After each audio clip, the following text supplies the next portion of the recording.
this year alone. We had Marius insane. Middle half of the leaderboard, still waiting for their spot in the global championship. They need to perform today. Hi guys. Just trying to go ahead and attack from the bottom. Vico and Flix all the way on the bottom. 114 above. Hello, they still everyone. need to find some sort of med kit, HP, because as of now, this is Flixie's just not looking too healthy. It doesn't matter how dominant they are, picking up Elim after Elim. 18 points of Elims alone this game with a couple placements sprinkled on top. And this is where I talk about half of the placement points, around top 8, top 9, 50 points of just placement alone. Every team's goal mark at the minimum. I missed the first beginning of this story. It was 65 points yesterday if you were able to secure a VR just from placement. Today it's 100, Jacob. Reason. Alongside those 6 points per elimination, one big game could literally jump you from the bottom half to the top half in the leaderboard today. With Dylan Reason, 60 above. I mean, you could say they're comfortable, but in my eyes, they're not. You need to constantly look for more damage, more shots, and Art Skill might just be the target. Unfortunately, not enough shots are going to connect, so the Nitro's going to come through. They're going to build up. They might just go for height. Yeah, trying to go for a cheeky little flank, but as soon as Daisy Podeside noticed it, they just disengage immediately. Vadil trying to get to the front side of the zone, ends up next to Vanya. Good damage there, and he's trying to follow up, get into the box. Vanya's doing a good job of escaping and even firing back, but it's Mariah who actually steals the knock. Reason's under pressure from all around, scrambling. He's forced to let that player escape, but he does not let his duo go down without a chance to at least get him back into the game. Will he have time? The Cola has been dropped. It looks like he just might. Issue is they're going to have to be rushed to the front side of the zone here. They also have the option to play it slow, ride the wave, but Vico and Flixie, 232 above now. Looks like they might even pick up one more. Marine's been cracked, just a couple shots away for another Elim. Yeah, rethinks that one, backtracks in his steps. Not wanting to get too greedy. Swizzy, Vanya found a clear layer ahead of the zone. Vico, Flixie, they're trying to catch up. Daisy, Podeside, they quickly drop down just to reinforce their high ground. Everybody doing what they need to do to try to find some success. Vico continuing to take shots. Swizzy, Vanya continuing the aggression. They want an impact. They want a refresh. Issue is on the other end of the door. It's Flixie. It's Vico. The Mechanical Titans as they continue to work their way through the layers. Oh my High God. ground's getting challenged. Daisy, Podeside, they got a challenger and they immediately give it up. Phantom, QNDX, they're the ones going up for it. State of Steve with the last chance. He gets beamed out of the sky. Red line rig loot is going around. That's the mythic AR in Phantom's hands, and that's high ground for QNDX. Snazy put to sleep. Now Phantom bumped up to 5 eliminations in the sky. He has more than enough of a position to continue up above. Not a single duo in sight contesting them. Chap and Teeny looking incredibly healthy. Issue is they don't have mats. Yeah, they don't really have much in terms of HP either. They just continue trying to go through unnoticed. You see them crouching when they can. They see a team. They're trying to surprise attack. That's Vanya on the other side, but they get cut off, cut short. Nebs, Kiruo, they're able to get the knock onto Teeny, but it is going to be a trade. Chap trying to stay alive, but it's Turtle who also joins the mix along with Chief to take down the full team. Continuing down below on the road here as they find a little package, little surprise. Chicho, Trulex continue to take shots. So many duos are still up. This is it. This is a chance for Chicho and Trulex to rise to the occasion. Vanya, Swizzy, 5 eliminations so far, 96 points, over 100 in this game alone, and they're continuing trying to move forward, but their health, their HP, that's what they're lacking, and they cannot stack in zone as one's going to get chopped down. The other one's going to follow suit. Phantom and QNDX are checking every name off their list.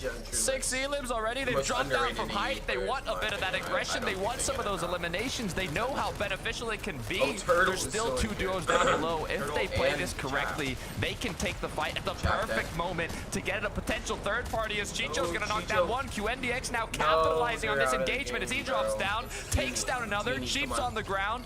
Phantom, QNDX now in a 2v1. Yeah, Turtle's trying. He's in the back of zone. How many medkits do you have? That's the question we're wondering. And he's already on his very last medkit. He has to go all in. It's this or second place, and it's definitely worth the chance, but he's running out of time. The HP just getting dwindled. He doesn't even make it to zone. All the way from the Middle East, winning game 1 in the EU FNCS. That's Phantom. That's QNDX. Finishing day 1, they were 35th on the leaderboard with 86 points, and they've just secured a victory royale. That's at least 100 points, plus the eliminations close to, if not double-digit elims. 6 points per elimination. Jacob, look, All I want you to remember is going into this match, they were 35th place. Once we see the leaderboard, I'm sure they have bumped themselves up into the upper end of the standings. Yeah, you were talking about comebacks, and what a big game this was overall. 100 points from the win alone, and they had to have gotten maybe around an extra 40, an extra 50. Look, they have 8 eliminations there, another one onto Turtle. That was near a 160-point game that we were talking about. 54 points from eliminations, 100 points from placement, from being contested off spawn. You know, QMDX and Phantom are going to be motivated to continue that fire in the next match. But before we check out how the leaderboards changed, we got to head to a quick break, and then we'll be right back. See you soon. Bro, their breaks are so long, bro. See, my scroll wheel's broken, bro. It keeps on going up. Alright, like, we're gonna do, like, watch other stuff at the same, well, oh, I want to react to this. Hold up. So, wait, hold up. Give me a second. I just pulled up. Switch real quickly. Filter keys is so bad. And see what Aussie Antics has to say. It says I have 711 uploaded, but I deleted like 100 back in the day. Oh, just yeah, only. I'm not even game yesterday, so I could have more copium on their comeback today. Like, it's doable, but it's.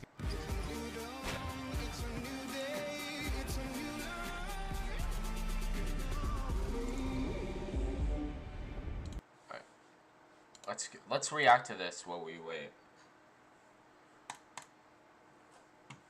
I really work for you.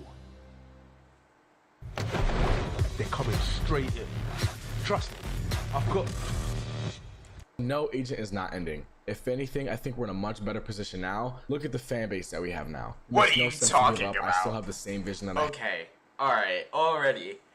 Yeah, I can agree. It's not gonna end, but the thing is, like, it's not in a better position. You had Bucky, Scented, Pilot, Peterbot, all in one house, Mega, who else?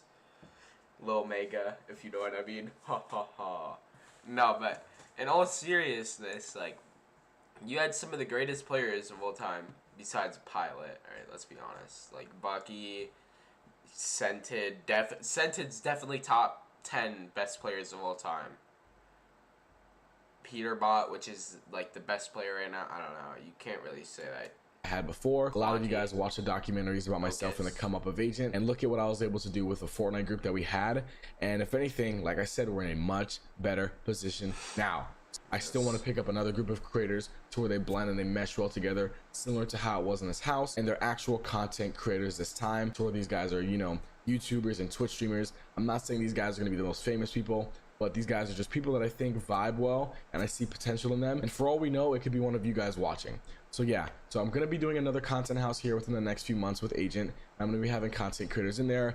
And yes, we will still be involved in esports. We will still be involved in games like Fortnite, Apex, Rocket League, so on and so forth, to where we have our, you know, our esports community and our esports of cool collaborative content, competing in different games for different titles. While at the face of Agent, you guys will be seeing a lot of cool collaborative content with things like Dexter Lawrence and, you know, some of the biggest content creators, those types of things. So we're gonna have all these types of content creators. You know, we'll be collaborating with rappers, athletes, brands, so on and so forth. And that is how I see the future of Agent moving forward for the next few months. Now, I don't want to go too deep into our business model, and I don't want to leak everything to keep you guys in the loop of what's going on. For me, myself, like I said, I will continue to do content. I will stream every single day on Twitch. I post all the time on my Snapchat, my Twitter, and all that stuff. I'll make sure that I'm continuing to do content to keep you guys updated on everything that's going on. And as far as it goes for content on the Agent channel, I will try to post a video once a month at the very least to keep you guys updated. But don't think I'm slacking. I'm still grinding every single day to make sure that Agent is back up and running its operations very, very soon. But at the same time, I don't want to rush and just go sign new creators. I want to make sure that I sign the right group of people moving forward. That way, the situation that happened doesn't happen again. Thoughts on what I learned about content, you know, I'm a creator, and you know, team that we've built with K's, and then I'd say even Bucky FPS. You know, Bucky's a big time content creator, and you know, he's definitely put a lot of perspective, or you know, he shared his perspective on content, meaning like, you know, Twitch streaming and YouTube videos, and you know, it's consistency. You know, the agent channel wasn't always very consistent, yet whenever we would make posts and do all these things, it was still very successful. So moving forward in the future, whenever you guys see the new creators that we have on agent and all these things, I'm gonna make sure that I have the team that we established around the ending of the agent Fortnite at the beginning of the next one. Meaning we're gonna have everything prepared from the beginning to where we have all the people hired, like meaning just everything, guys. There's so much that goes into it to where you guys will have the 2 videos each single week. We'll do all the IRL streams. Everything will be planned accordingly in advance, and it's a full-time job and it's very serious. So from what I've learned is just to stay consistent. If you're gonna put out a video, make sure the video is at least like a 1 out of 10. So now next, to talk about thoughts that I've had about ending agent. No, you guys know that I'm very passionate about this business. Like I said, a lot of you guys have probably watched the documentaries that have dropped on me and agent and the interviews and podcasts, and no, this is my baby, this is my dream. Just because, you know, I've kind of, you know, been given a platform and have, you know, amazing supporters like you guys to where I can do my own content, doesn't mean I'm gonna shut operations down and only focus on my content. So no, there's nothing in my head that's ever like, oh my gosh, let me just sell off agent, you know, and just quickly cash out, you know, or just end it and just continue to do content now that I've been partnered on Twitch or things like that. So no, I'm still grinding every single day. I'm a business owner at the end of the day and I have things to do. So yeah, agent is never ending and it will never end. It won't. Like I said, guys, businesses go up and down. FaZe had the highest of the highs in like the 2015, 2016, 2017 or whatever, and then kind of went down a little bit, nothing crazy. But then Prime Fortnite, they had Tfue, they had everything, all these cool collaborations. They had the highest of the highs, and then they went super low, and then they had lows, and then now look at it again. They're back up and they're very high again, you know, to where they have Max, Ron, Lacey, Jason, Rage, Silky, Kaysen, Banks, Adapt, everybody. So they have the highs of the highs, the lows to the lows. Businesses have that. They fluctuate. I would rather not sell out my business to where I get all this cash, then it eventually crashes and it ends because I let people kind of take over my business or my company. You know what I mean? So I'm okay with going high and then low and then high again. And then we work on staying super high, like an Apple or Google or Amazon, you know what I mean, or Tesla. But things happen, businesses go up and down. So yeah, it's all good. It just takes time. I think with what we've built, we had I have like a nice little recipe of everything I want to do with the next creators, you know, like everything we were doing while the players were with agent. So yeah, I'm sure you guys have seen that the guys have joined a new team. They were just offered something crazy that they couldn't really reject or deny, which makes sense, and it's all good. You know, everybody in the house is signed, the house is fully covered for, and it just kind of makes sense for them right now in the short term. Yeah. All right, let's go through standings. All right, so Vico, obviously, we sold this first place. If they didn't get taken out early by Swizzy and Vaniac, they would be in a way higher lead. No, they have so much elims. Yeah, Janice and Pixie are the only people that really. I hope Walks and Ping do better. No, I hope they call the globals. So I want them to keep their thing, their lead. I really want Hydro to do good. Oh, CZB and Nathan. They must have. I watched a little bit of it last night, but not all of it. Trulex, Chicho, we saw them in endgame. Chaptini. I'm guessing that Swizzy and Vanya didn't quite have the mats to take on that maturity, they have that experience to say, you know what, let's not take height this game, let's try and ride out some placements and play those mid-ground layers, which, as you said, Levin, they are fantastic at. And another duo that were fantastic at playing the lower ground levels in that endgame were Trulex and Chicho Mini Miner. Yep, nice to see.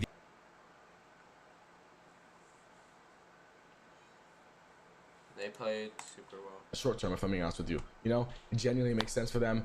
Maybe down the line, you know, we might see Bucky again, we might see Sensei again, we might see them on agent again in the future. Who knows? I'd be down for it. I wouldn't be opposed to it. So yeah, you know, these guys kind of helped me build it, and I appreciate them for that, you know, and I love them for that. You know, shout out to Clicks as well. Cody, you know, he was talking about how, you know, he kind of felt bad for me. He had the sympathy and all that stuff. So no, I appreciate him for that stuff, you know. Just everybody, all the people that kind of felt bad for me. There's no need to really feel bad. I still love these guys and that I live with. At the end of the day, yes, you guys do know that I have to move out the agent house. The new team that they're signed to, the owner doesn't really want me in the house because he thinks there's a conflict of interest. But think about that. That is so tough. Like, we are a threat, and it makes sense. We're genuinely a threat to that team. Like, come on, it's agents. Like, the team is agent. The brand is agents versus the team that they're on. So of course they want me out the house. Of course I'm a threat to them. These are my boys at the end of the day. I love them. You know, I'll still be doing content with them, still be doing vlogs with them. But yeah, I gotta move out. You guys will see the house that I'm moving to soon. I'm moving in with my guy, my boy Preston Trout. Shout out to him. I love him. He's a man. He's a homie. I appreciate him and Andrew Merrick for allowing me to, you know, kind of stay with them. So yeah, you guys will see me doing dope content with those guys soon, and also still doing content with these guys. To go back to the other thing, yeah, agent is a threat. So you guys allowed me to kind of build up something very, very fantastic. You guys helped build a brand that I feel like a lot of Agent teams would can not do. be You know, anywhere there's as big these as it teams that are is backed if they by didn't have- the if craziest they didn't amounts of sign the funding, these players that they corporate signed. ass companies, and They they didn't still really aren't have able to big do what we were able to do players in besides such a for short amount of time Marshall with not the amount of resources that they've had. So Peter. kudos to you guys for Who helping else? build something that was fantastic. And it's Who? not over. It is not over. We're still just in the beginning. Agent started in 2019 when I was just a kid in high school. We took this shit far. I love Red. Like, personally, I think he's a really good, I think he's really good. But the thing is, I think he needs to do something, like sign a bunch of, tier 3 and tier 2 pros. Like, find them off of Twitter and sign them. And, watch them get better. Move them into a zero ping house. And then, because, think about what Batman, Booga, and Rapid, I would still consider them tier, very top of tier 2. About to be the best of best. But, before they move. But, see what they've been doing ever since zero ping. Same thing with Bolts and Bryce. Well, I don't know. I think Bryce was on lower ping than Bolts. But Bolts moved from, California and, get zero ping now. See how he's just dominated the last 2 seasons. He's in 4th place right now. I mean 2nd place right now or something like that. It's just you need to sign not just people that are gonna make a lot of like a Peter bot. You need a Peter bot. You know what I'm saying? He's gonna destroy everyone, which he had Peter bot, but that was about his only good really comp player that was placing. He doesn't have Reet anymore. Reet was good too when he had him signed, obviously. But I feel like you could just be doing a better job at picking better players right now. I don't know. That's my opinion on it. You gotta start to build confidence. It's not every day you're able Let's to go get Kaido. one without Let's go minimal Kaido and help. Hydro. As you kind of see everybody towards the south side of the map still needing some time to fly in, which gives Kaido, Hydro, QNDX, Phantom a lot of time to really think what goes right, what goes wrong, which side do you land at, because that's something that we saw already Phantom's yesterday, drop is sometimes Phantom and QNDX are going to get brave. They will start to land on that slower side where a lot of the loot is at. I can't even imagine how many times they've practiced this drop. In the previous match, QNDX Phantom had the better side where they did get that slurp truck, but this time around, I'm not sure. Kaido and QNDX look quite even. Are they going for the double for loot? Is everybody kind of going for that they force are. spawn? Kaido looks like he's a little too short. Phantom as well. QNDX got the first weapon. Kaido's just getting one as well. Harbinger versus AR. I'm not sure who really has the advantage, but Kaido's just doing what he can to quickly loot up. He has the cola, he has the bubble shield, and now for some reason there's a third team here. Who invited them? Who invited them to the party, Jacob? They came uninvited, as now there's 3 duos in this tiny little dock, and they're all battling it out. They got the slurp truck on the other side, and already you see, I think it's QNDX and Phantom trying to disengage on out, but they run into another team, a 4th team there. I don't know what happened to the south side of this map, but it's not something I think anybody wants to be a part of, and that's why you see so many players just disengaging outward. Look, especially after coming Who from a is victory this royale, guy? if you're I don't QNDX know this. Phantom, I you see know, another like, duo here, most you of, start like, walking the out, you see another duo coming for the 4th party, you're like, okay, we don't even want to take an engagement anymore. It's fine if we play shambles, let's just get out of this early game. Uh-oh. It's Mally Murstache. You have to be kidding me. That's one thing for sure, especially if they got that red line rig loot as well. But I think I saw another off spawn fight not favor Seti and Cammy Kieran. Easy doing it yet again.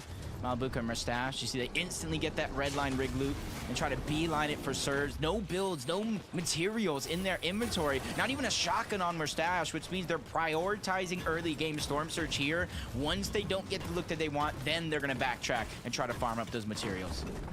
The crucial part of that was Phantom and QNDX spotting out Mustache Malibuca just as they took their 3-2-1, so they were able to block a lot of the potential damage that was going to be coming at them. So we'll take a look at kind of what happened to Cammy and Seti. You said it yourself. They might have not quite went their way this time around. They're top as Akira and Easy once again taking out our FNCS Invitational champs. Yeah, I can't necessarily blame this. Once you go through day 1, you realize you're winning more of those off-spawn battles. You get more and more confident to actually take the fight to Seti and Cammy. Even in game one, you saw Seti and Cammy kind of rotate away. As long as they stay there, I feel like Akira and Easy are feeling confident more and more as each game passes to actually push over in that direction, start a fight, and even take the chances to finish it. Repeat from yesterday, not a single duo contesting their forecast tower.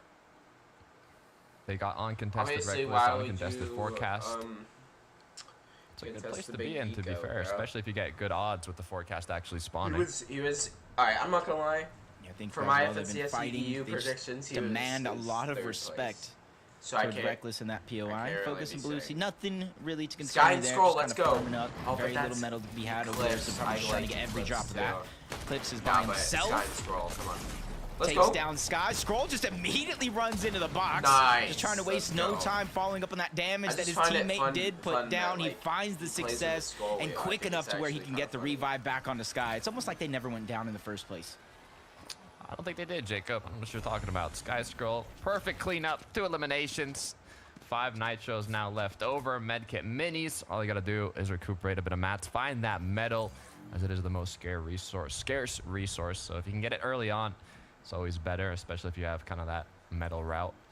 I see a lot of loot on the ground here in Pleasant Piazza.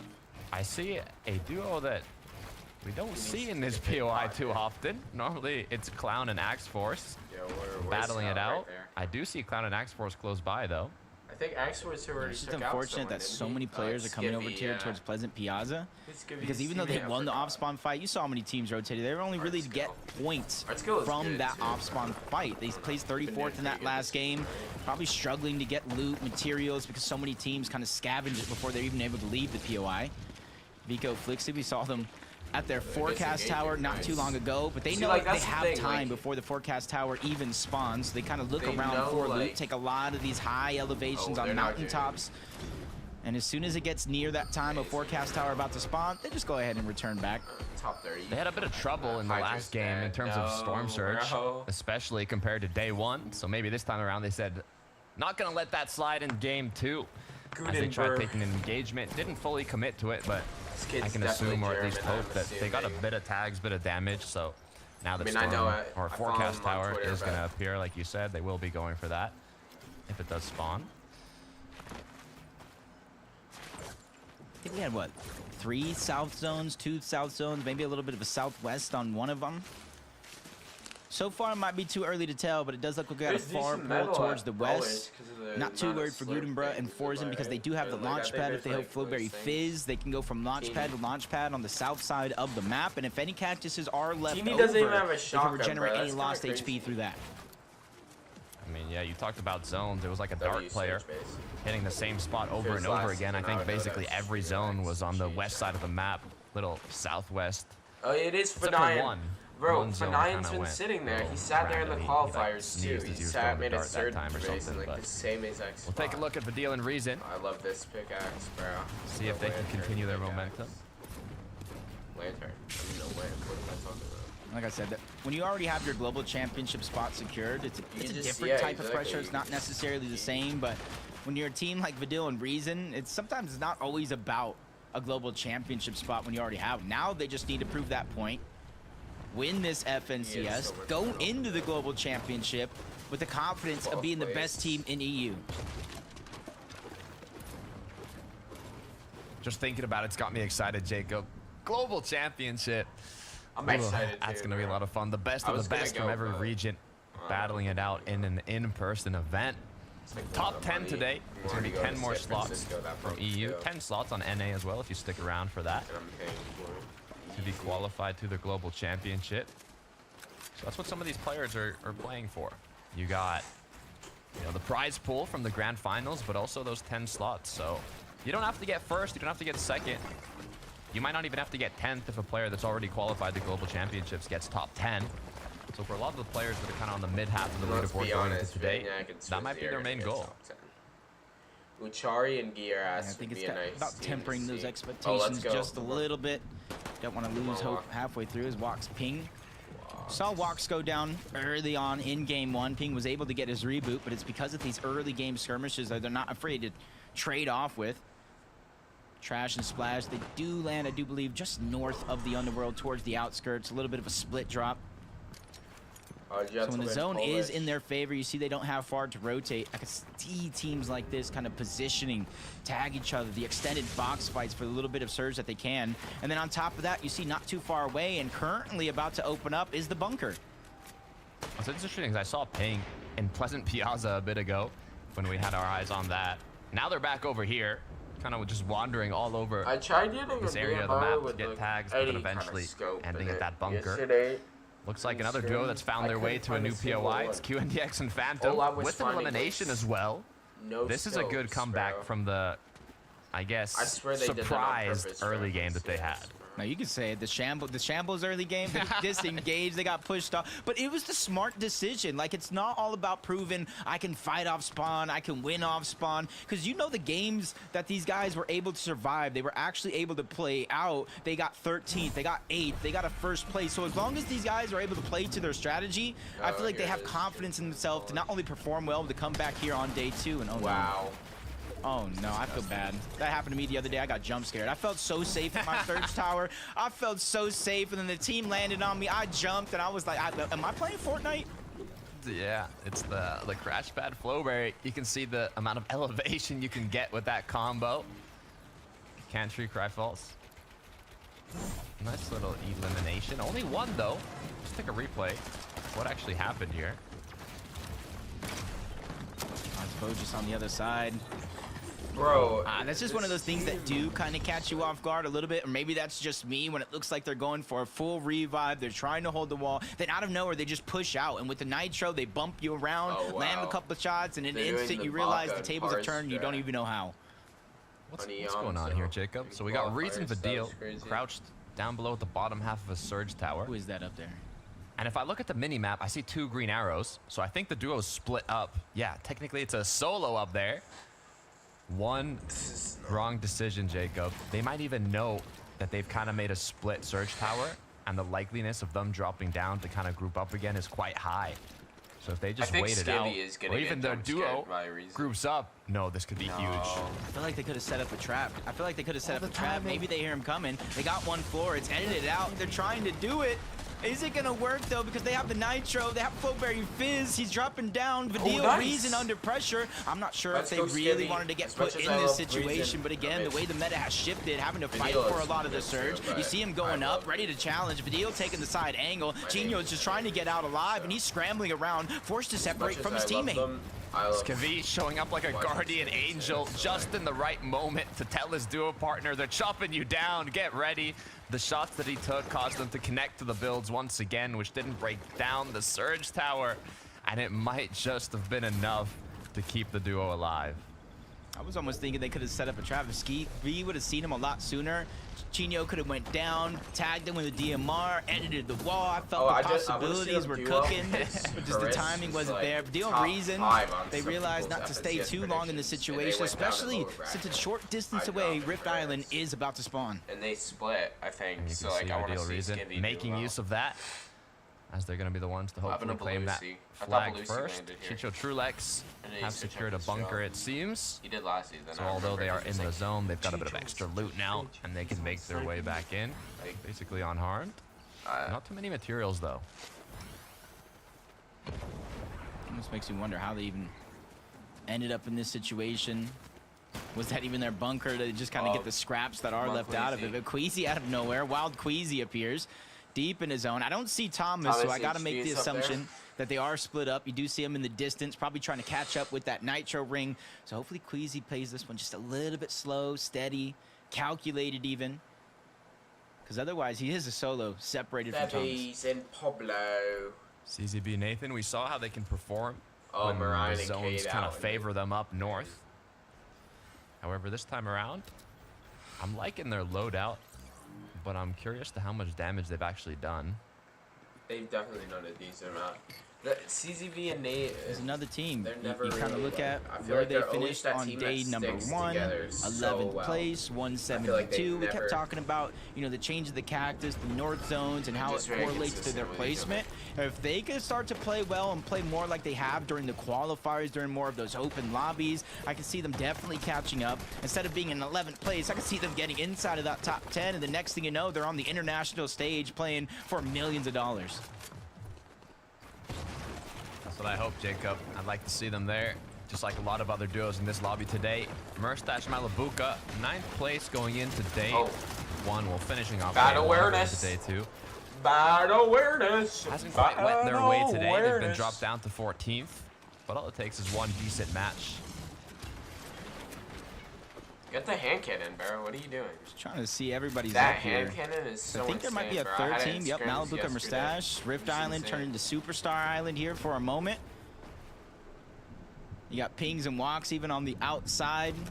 Right now it does look like a contested flag. That's going to be Punch a after the load fact. on Actually, you do see the and loot then there. I Dio's going to get that wait hand until cannon. I know it's clear and I We get a know drum how bag on dangerous my that hand cannon is in the hands like someone like so Vidil. I know I don't We've have to seen worry it about happen it. almost Like, all day gatekeep. yesterday. All you need is that opportunity. Oh, nice. Look at this surge base. Can you make use of those opportunities, though, and capitalize on them? To make the most of them is the big question.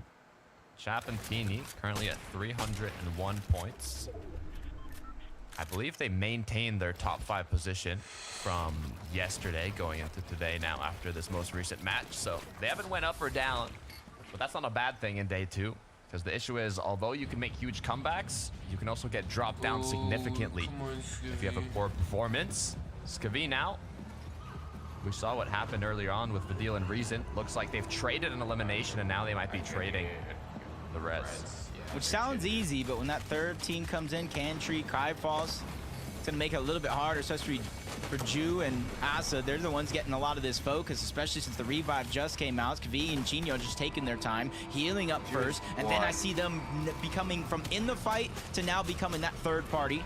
This Cry Falls, the brutal beachhead loot, he can crash into any of these boxes at a moment's notice, but he probably heard the footsteps of that third team being there and said, hey, it might be a little bit too dangerous. We already have one elimination. We have some surge because we rotated in. It might be too early to risk our game here.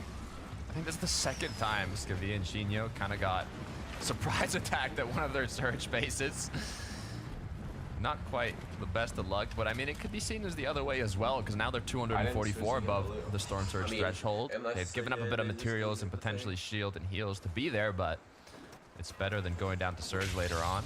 T-Chips and Desi also 326 above, looking quite healthy, but they are going to be playing a bit more edge zone here, as with the amount of duels already based up, it's going to be difficult to get more centered. Yeah. I'm edging I thought I saw something like this go down in the feed. Teacher, Desi, they get Q and DX off guard. Get him out. Phantom's doing a good job of fighting back. Takes down the shields of T-Chips, which allows him to get a little bit of that freedom. And I did see him go back of zone. I thought it was going to be a little bit dangerous with Stacey and Podesai being there, but Phantom realizing, hey, this zone is going to begin to hurt. I don't have HP. I can't continue to stagger myself this far back, so I have no choice but to move forward. He might be crazy. Oh, he's not done. Bro. He's confidently putting himself into a 1 versus 2 here. Exactly. He's kind of out of options, so he knows if he can land his shots, this could be more than enough. All the way from Middle East to EU. Looking to represent as he goes for the nitro shot, but his dream is quickly crushed. That's crazy though. I give him A for effort. I give him an A for effort, even an A+, because at least he tried it. He's not one of those players that just went down without a fight. He realized, I got no heals. I can't go back to zone. A third party's even tagging me in the distance, and if this team wants to push me, they can because I'm out of bubble shields.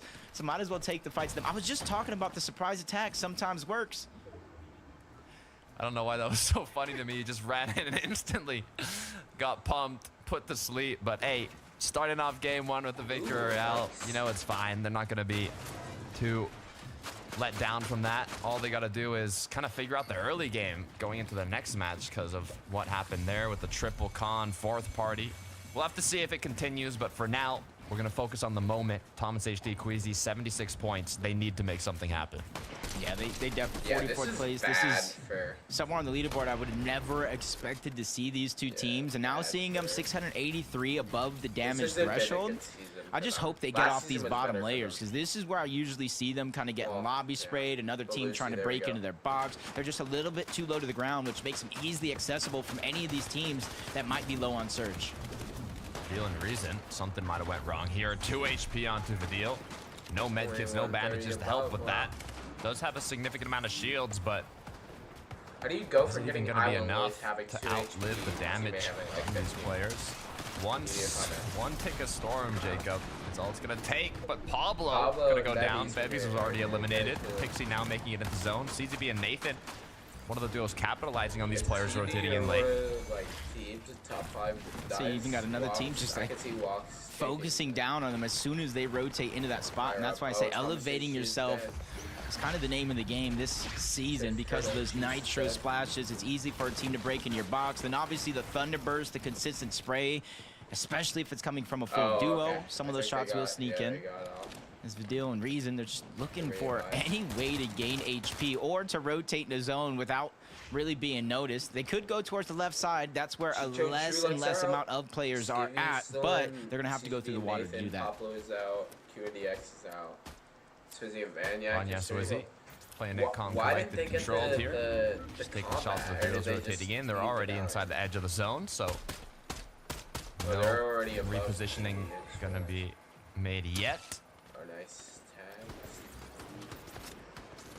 Am I the only one that has Looking at the backside of zone. They rotated very early to be able to do this, stagger themselves back, even if the zone does pull, but they already found their safe spot. So every team that needs to rotate in from that south side is an easy target for Swizzy and Vanya, and they know that team rotated in. They might not know it's Axe Force and Clown, but they do know somebody is positioned there, and you see them reinforce that ground, making sure no easy pushes are going to be possible at a moment's notice.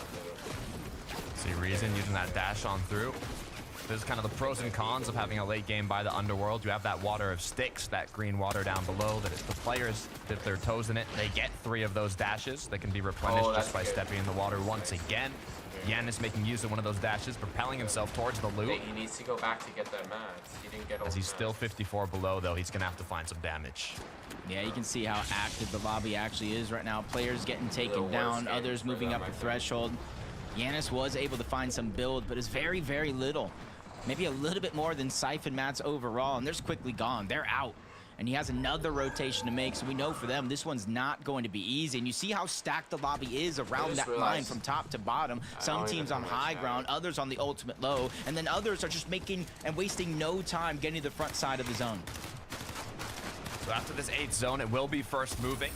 So this is where these players have to decide kind of what their ultimate game plan is going to be. We know players like Swizzy Vanya, they have enough materials to do so. They like elevating themselves. Others just like staying ahead. Gino and Skibidi, though, although they've had a bit of mid-game action, it looks like they've done a great job to put themselves back into it. Just beamed Nathan out of the sky. Dashes or no dashes, crash pad or not. That 2 ARs just beamed him where we get the elimination. Trying to keep themselves moving in this game. 49 HP for Swizzy. That's not a confident fielding for him.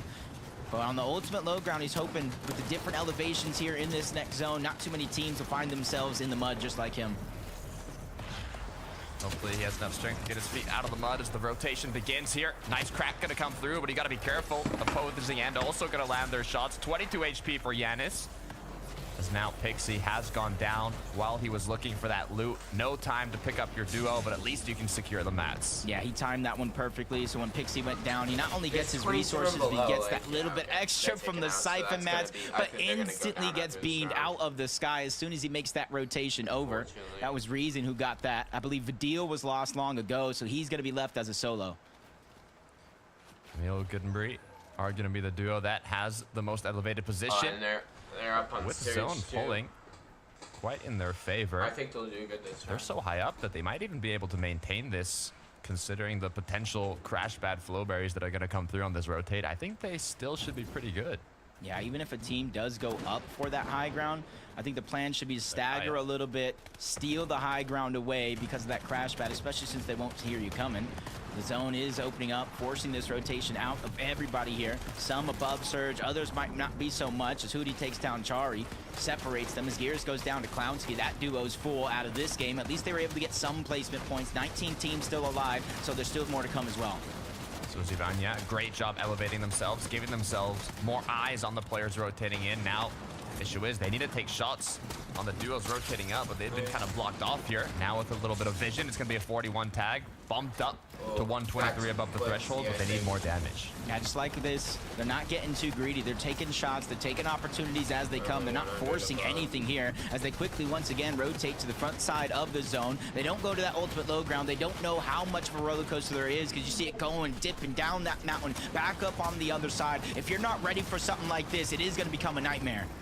On the bottom right, we also have Vico Flixie trying to see if they can get closer and closer to that If they second win hit this, position I they like to think- play for I the think potential if they win retake. this, they're Looking to guaranteed maintain their second spot place. on the throne. They didn't have I the mean, best not game second one to place. start I off think the they're day, guaranteed but they're if looking they healthy win for this game and they 2. do Man, bad this is all how the you rest of bring the it games, back. I think They built themselves a little bit of a cushion versus the majority of the playing field. So one bad So I game think no isn't matter necessarily what- too much to cause any concern just yet. As Guden, Forzen, they're matter just trying to what, I maintain their think position. he'll They find an have, elimination all onto the Sky as well. goals. Hopefully they were able to backtrack and pick up those mats because there's only so long you're going to be able to elevate your position just like this, especially with Chap Teeny in the lobby. They're ready to contest They go and they're for ready it to go every all game, out for it. you know that.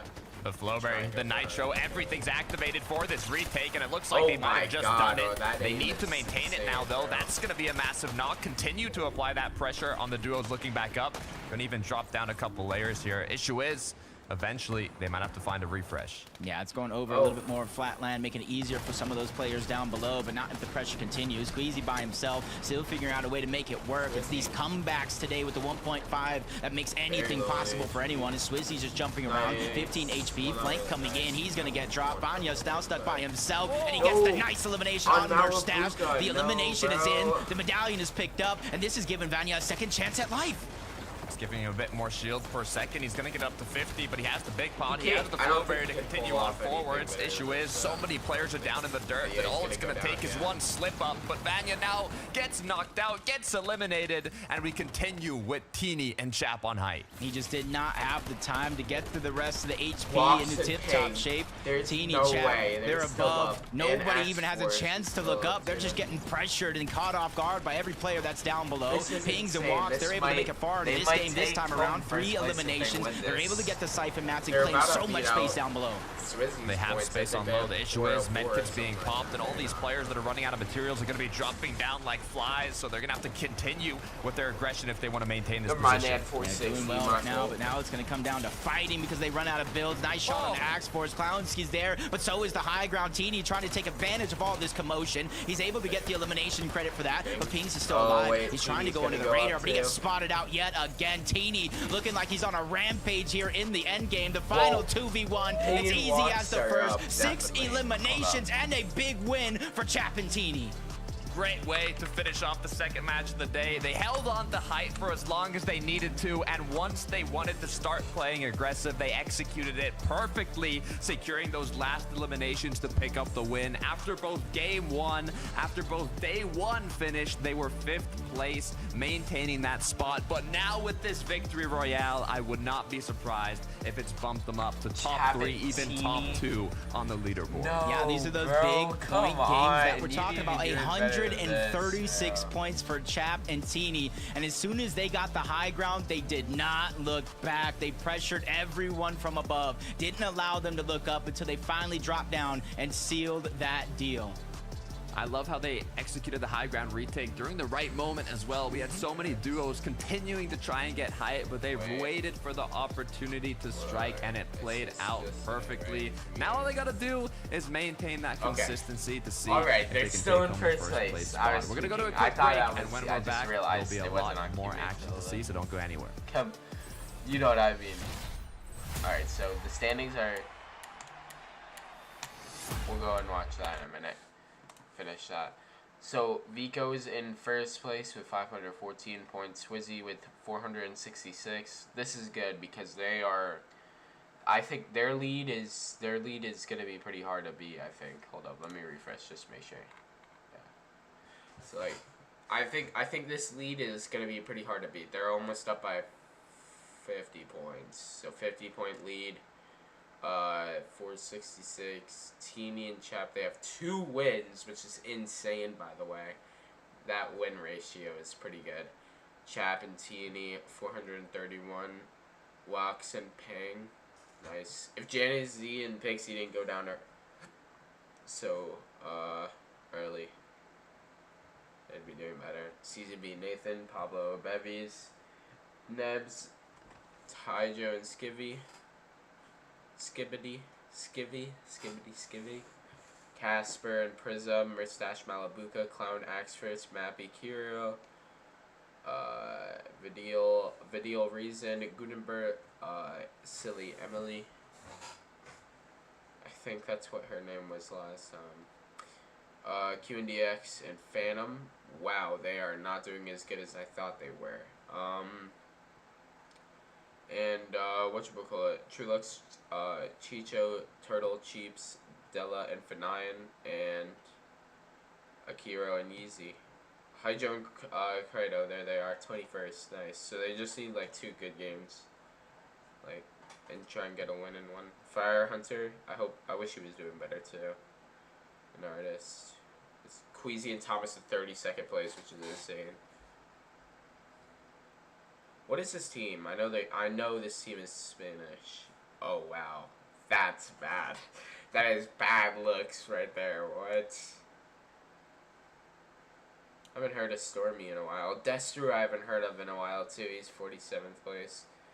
I'm back. Splash. C. 0 0 0 2 2 0 0 0.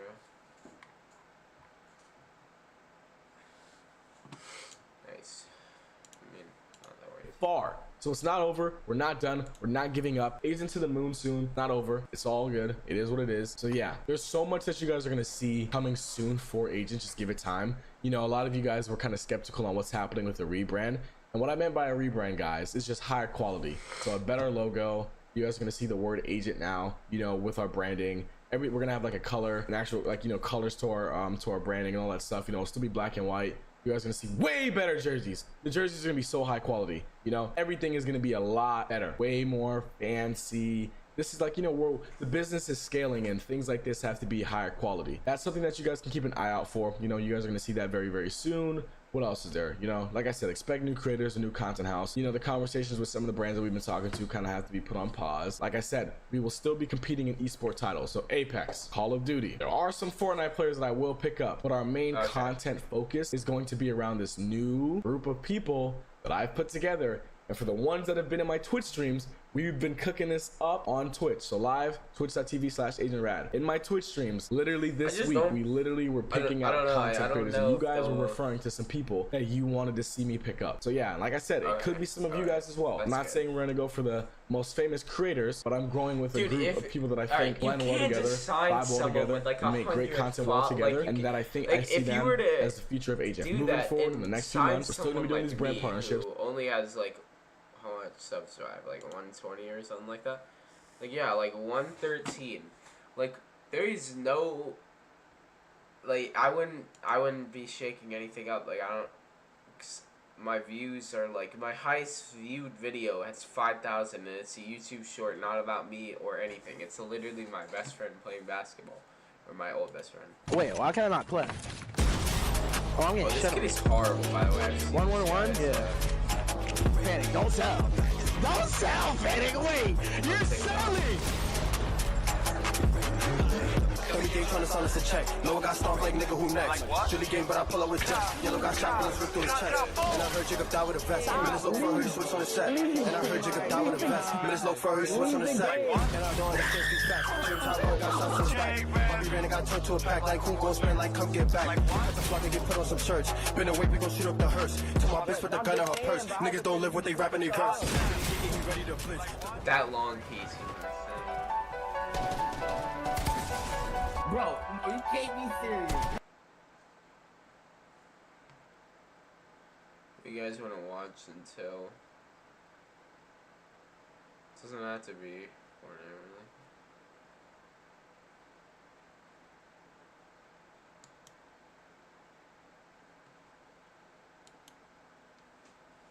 really. Daddy? There's no, just subscribed. Daddy there's no more yellow anymore. There's no more nothing.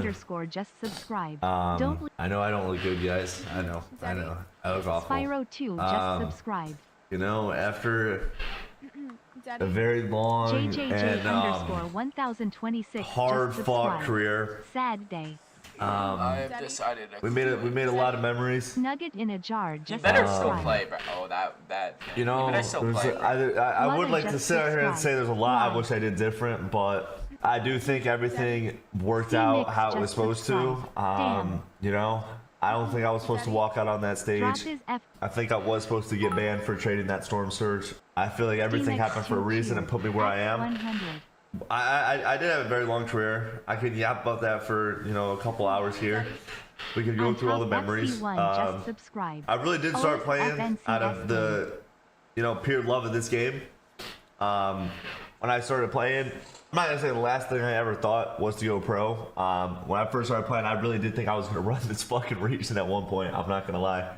From day one, I really thought was gonna be a chance that I was not even a chance. I really did know I was gonna run this fucking region. Whether I had to wait until I was 16 years old or not to do it, I was gonna run this fucking region. And it's just weird looking back. Like what breaks my heart so much is looking back, bro. I remember, you know, like when I was on like my first team, bro. I was 14 years old, bro. Yeah, I remember when I was on my first team. We had I don't know how many people remember this, but we had a little night team, and it was me, Calamity, Rabbit, and Laxnack. If anyone know who that is, I literally used to grind leaderboards. I would play on the leaderboards when I was 14 years old. I was still in high school, and I would literally come home from school and play for 12 hours straight till 4 in the morning. And then I'd sleep for 2 hours, wake up, keep fucking grinding, bro. I'd literally sleep during school just to grind Fortnite, just to be on the leaderboard. Like this was the one game I thought I was gonna go pro in, and I had to wait not even 2 years. I had to wait a year until they lowered the age requirement, and then qualify for World Cup, changed my fucking life forever. I will forever be grateful for what this game did to me. I'm not gonna go. I can't go live here and bash this fucking game because it changed. Bro, Bucky, in my opinion, is top 10 most. I really think that like someone like him, he did so much in his career. All right, he didn't win an FNCS. Bro, Chapter 2, I remember waking up Chapter 2 and watching him dominate in FNCS in Chapter 2 Season 5. But he got like 2nd place. Did he? Wait, he got like 3rd. We was playing with Kanata, I believe, him and someone else. And that was the season where Edgy and Sentin almost won, right? Yeah. Yeah. But, like, I just remember, like, bro, like, Bucky FPS, like, Season 6, 7, he was dominating the scene, too, bro. Like, I think Bucky definitely has one of the best, like, from being around playing in World Cup to then still being relevant now and still being able to almost make it to Grands and making it to Copenhagen. I'm not gonna lie to you. I think what he did wrong was he didn't switch up his duo. And I'm not saying Okus is holding him back at all, because I think Okus is an amazing player. But I think if you were to play with someone that's more of a dominant IGL, I think he would have done better. I'm being so and this is not hate on Okus at all, because I think Okus would do better without Bucky as well. I think they would both do better with better teammates. So, like, genuinely speaking, I think, like, I know he wants to quit or whatever. I think he should give it one more year and switch up his teammate. Like, get, like, an absolute god tier IGL or an absolute god tier Fragger. And he needs to have Blood X. He needs to have Blood X. Like, he didn't have Blood X when he was playing at all this season, I don't believe. Did he? I don't think so. Like, I think he needs to have, or not even Blood X, but, like, just a coach in general. You know what I'm saying? Like, I don't know. My life forever, and this is one of the only games on the planet that will ever change someone's life like that. I was 15 years old, wasn't fucking rich at all, and won 50 grand in one day of competing in Fortnite. And that Fortnite is the only game that'll ever give someone the opportunity to do that. As much as they, just subscribe. you know, fuck up and do dumb shit, it is what it is. They give opportunities a game will, no other game will. And I also think the constant set of opportunities that they give on the game is just insane with the community and everything. There's just so much content opportunities, and I won't regret a day I ever played this game. I think I was put on this planet to be a professional Fortnite player. I'm serious. But for my next chapter, what I was put on this planet to do next. When I sit there and I free build and I just watch other people play, I really realized that if I gave this game 100% of my 100% of what I had at all times, 24/7, I really would have undoubtedly went down as the GOAT, and I'm not even trying to laugh while saying that. This game is so fucking easy. Guy's ego, bro. I could have ran this shit for 6 years straight if I wanted to, but instead I wanted to go the streamer route, and I will never regret that. I love the streaming community. I feel like he has so many fans though. Like I'm a huge Bucky FPS fan. Watching him since like chapter 2, season like 2, bro. BBG, Bucky, all of them, bro. NRG, Bucky, it was just, bro, he was so good back then. It's just like, yeah. I feel like COVID made everyone a better Fortnite player too. Oh, why is this on me? Phantom and QNDX were going for the easy slurp truck, but they Let's were go, at a huge Hydro. loot disadvantage when actually fighting it out if they didn't get the shots they need, but that's not going to be the case here. A purple gatekeeper, 2 big pots, nitro splashes. I don't know what QNDX and Phantom have on the other side, but they better be ready for this. Yeah, it's not looking Nice. good Oh my. for QNDX Nice. here, Let's go. especially if Hydro's able Let's to go, make one Hydro. more shot. Now the upper hand is for Hydro go. and Kaido. Phantom might be put into a little bit of panic here as he's been completely cracked in the 2v1. Get away from He's just get trying to away from my survive. kings, bro. Even trying to pre-throw some EMPs through the window. He Nice. might even have one Let's left, but he go, gets caught off bro. guard before he can get it out. Candy's already out too, QNDX bro. and Candy Phantom and have Seti, dropped. no, Hydro and bro. Kaido now get This a is their chance worst to move up that FNCS leaderboard. ever, I think. Yeah, we'll have to see. I mean, all the games that either QNDX and Phantom or even Hydro and Kaido ended up coming out on top off spawn, they've gotten pretty good placements. I mean, Kaido Hydro, 11th, 9th, 1st place. QNDX Phantom, 13th, 8th, 1st. They've done a good job of getting those pop-off matches as we take a little look at the replay from Akira and Easy. Once again, potentially taking out Cammy and Seti. There it is, the cleanup. I feel like this is something I don't think anybody would have expected ever in the history of EU FNCS. And Levin was talking about the rotation away from their POI. It doesn't look like Kira and Easy are going to let that one go, but in comes Chap, in comes Teeny. They hear fights Bro, across why the are they map. going this way, Almost bro? like a What? bloodhound when you take them on a hunt. I don't They can remember just them smell ever the going weakness this in the way. They lobby, always and they're go just for attacking at the front. every They single always go turn that for they it. can, but there's so many more teams moving up in the distance. Chap takes the brunt of that third party. Teeny's being forced back. They're biting off just a little bit more than they could chew in this situation. Have to figure out a way to reunite. Extra mats being used here to cover that protection. As now Chat might get a little time to breathe. Issue Bro, is this is- so bro, many this is duos are in the stupid. area. Why are they- Are you ever going to be safe What? in this situation? Why are they doing Why is this? there so They're many playing duos so stupid. in this area right now? They're going I'm all the trying way to back here count. when they 3, could 4, 5. Did neither of the storm towers At least spawn 5, 4 or 5 that they go duos. to? Like, man, and then some of them got eliminated, like 6, 7 at one point or another, I just just don't in this small mini map. Not even in the overall position of the South, because you know there's even more numbers there. As Chapatini have found a way to breathe. They can now just kind of think, formulate the strategy, wait for those duos to kind of disengage on out, and that's already happening. The two that were directly on their location Bro, muffle. have disengaged elsewhere. Chap and Tooney are already tied see. for the most Already VRs tied in for the Major most 3 victory royales across in all Major 3 regions. finals across all regions. That is impressive by itself. But if Interesting. they're able to finish off now from 3rd place to the top end of the leaderboard, it could be huge. I don't know, it would be kind of Vico cool and to Flixie see are them leading the win pack by quite a FNCS, bit though, but one early game going I don't down know. is all it takes. As Swizzy and Vanyak, they're on the southern side of the map as well. I'm but assuming they they're just a lot think I'm more an calm here, Jacob. They don't have 7 duos surrounding them. Reason and Vidil might have a couple duos surrounding them. This is a fight that I've seen more than once. They You have already to get the just knock play and very elimination on the carefully with the Cantry. thing.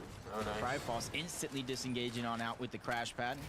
Reason and Vidil wasting no time, even looking for the chase. They know They got what they wanted. The zone is moving in their favor, so they could take their time because this is a lot of open land in this area outside of Sandy Steps, of course.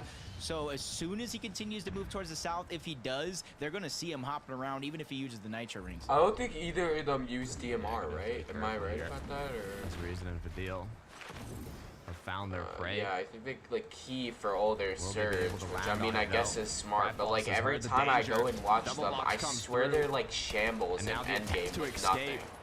I don't think Like it'll be every single successful, time, though. but they still Crack end up from pulling Reason, off like a Vidil third taking place. shots Like from the that's the opposing good end. part Just about one them. more needs to Right. connect.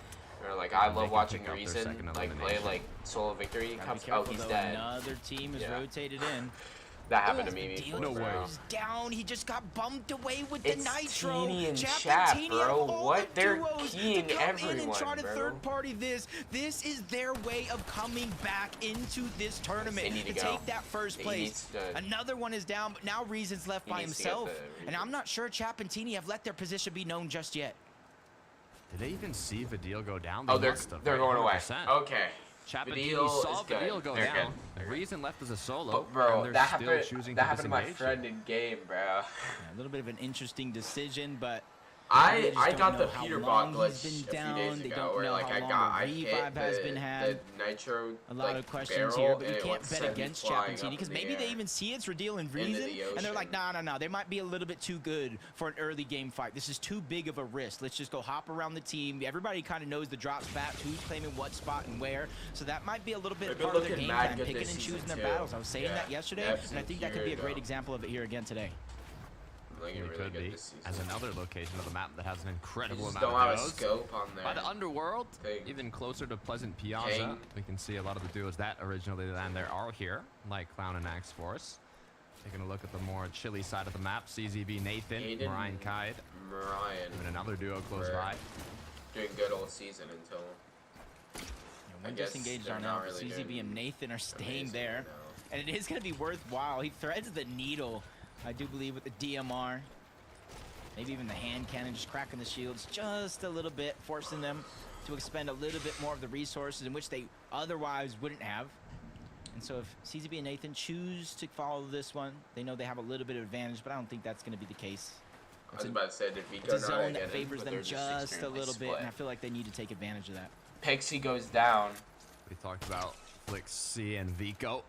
Due to having Oncon Reckless, a lot of duos were kind of trying to rotate by the POI to see if they could find damage from some other players in the area, but this time around, I don't think there's been as many rotations through the POI, forcing Vico and Flixie to kind of have to go to the surrounding areas to try and find some tags. Like, That I'm was a great somewhat new opportunity, to though. EU. Like, I didn't start really like watching like even the underrated players. Like, I knew about obviously They didn't Queasy take and each them. other down off spawn, Like, so they both got the best kind of of the equal best in chance. EU. I say like, that way back because they did chapter kind of 4, split but loot, like I didn't path start things, so they're following not them going to until be like as looted season up 1 as of they chapter should be. 4. But like And in the I don't feed, I did remember see ever Pixie seeing get taken down. Lunax's name. My And biggest or assumption Moni. here Moni. is Giannis I was don't- probably in I the don't surge remember. tower, getting surged. Pixie looting around on the low ground. He Pixie's probably got dead picked now. off by himself. He needs to get. Shots being connected by Yanis, though. These are crucial. Imagine like double DMR DMR headshotting someone. shots. They, This is where the chaos unfolded in the southern side of the map. Cheeps is down too. Actually, even gonna take out Cheeps in the feed. Not sure if he was doing his homework. I think for a second I'm like, the cactuses aren't there, Giannis. You can't drop down and get him, but I think he knows that. Just trying to hide his position just a little bit. He knows that. And you saw in the distance, Cool and Voltiax, they were the ones who actually took down Pixie, and I could see how they did it. They're over Luke towards just Brawler's got hit. Battleground. Oh, Like I nice. said, a lot of teams leave one duo down below to stagger themselves, loot up. A lot of that brick gets expended, so they have to refund. Mariah and Cater. Looks like I might have spoke too soon regarding the Reckless Railway rotations, as Mariah and Kai are going to be the duo that decided to walk on through. Vico and Flixie trying to capitalize on this. Mariah has been fully cracked, no shields currently. Vico knows this, which is why he's hunting him down. Yeah, I'm not sure he knows it's Mariah and Cade. Remember, I was talking about the earlier situation, splitting loot, since both of those teams were alive in such a small, close proximity. I feel like if he knew that, that would be an opportunity for them to try to get aggressive. But it's not going to be the case. They're just going to continue to rotate around. You notice there's no surge tower over towards Reckless. Nice. As Kudenberg just gets that elimination No on build. Football right there. but there's no surge tower there, unlike yesterday. So even though teams already know Vico and Flixie are going to stay around Reckless Reels, they don't know exactly where they're at because of the lack of the surge tower. He duoed with Noah Riley last game. We saw the kind of issues they had. I wouldn't say they were issues, but the aggression that was played out towards them in the mid game when they had their surge towers built up. Now something has gone wrong. Skavi went down, and he's going to be forced to potentially find a reboot here. There are a couple duos in the area, though, so it might be worth it to tank a little bit of extra storm. After this game, I'm just going to leave on the broadcast, and I'll be back. I did see bandages there. I know there's a couple fire pits that can be used around this location of Grim Gates. So I wouldn't necessarily be worried about the HP. It is very, very early in the game on top of that. As we tune back into Vico and Flixie, I wonder what happened here. 0 eliminations to 2. No Marine and Cade in sight. I got to imagine they probably traveled back. Got a couple of those early shots. Just took the full-on fight. 526 points. And this is what every team below them needs to watch out for. It's not just their consistency to make it to endgame. It's the ability to get eliminations throughout the course of all 6 games today. Bro, like which means they're getting 6 points, 6 points, 6 points. Before placement points even come in, Takada.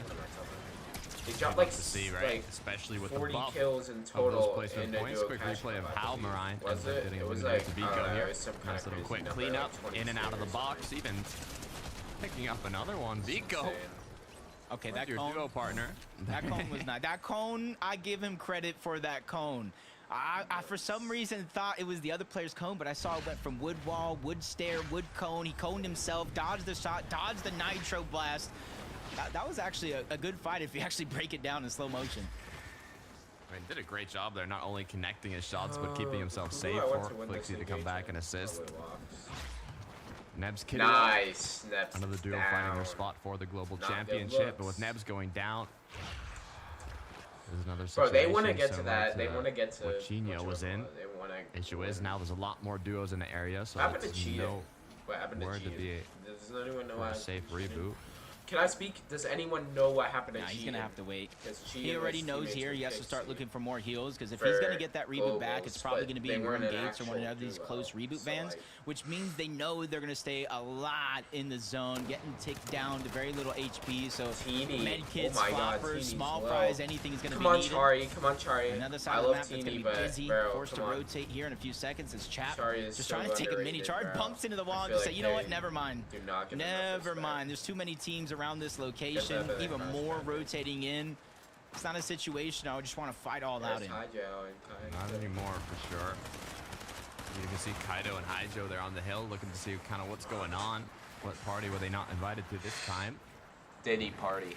Chap and Teeny, though, they've already gotten elimination. They've done a decent amount of damage, and being in third place right now, they don't want to put themselves at risk, especially so early into the match. You just kind of hear all the crash pads around Diddy party.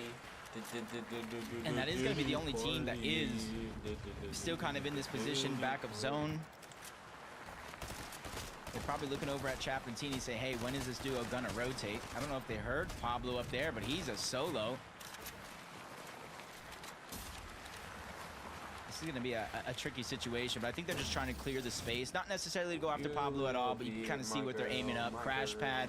They don't want to bump into any roofs, kind of lessen it. But right now, I think they just saw him. They saw him at the tail end. They're breaking through those walls. Pablo's scrambling around, giving away his location, his audio. And Chap and Teeny, if they know he's a solo and spot him out, they're going to continue pushing forward. But more teams are coming from outside of the zone, making it more and more of a risky situation. You asked if they knew. I think they do.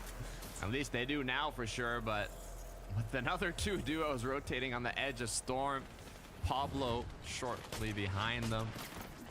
Walks and Ping are going to be taking some back and forths, but as their ultimate goal is to get back in zone, I don't think they're going to be continuing to take a lot of shots. But Chap and Teeny are going to capitalize on all these duos rotating in from Storm to kind of box up on the edge and potentially look back for some shots. It's interesting to see like the rotation and think about how it kind of happened.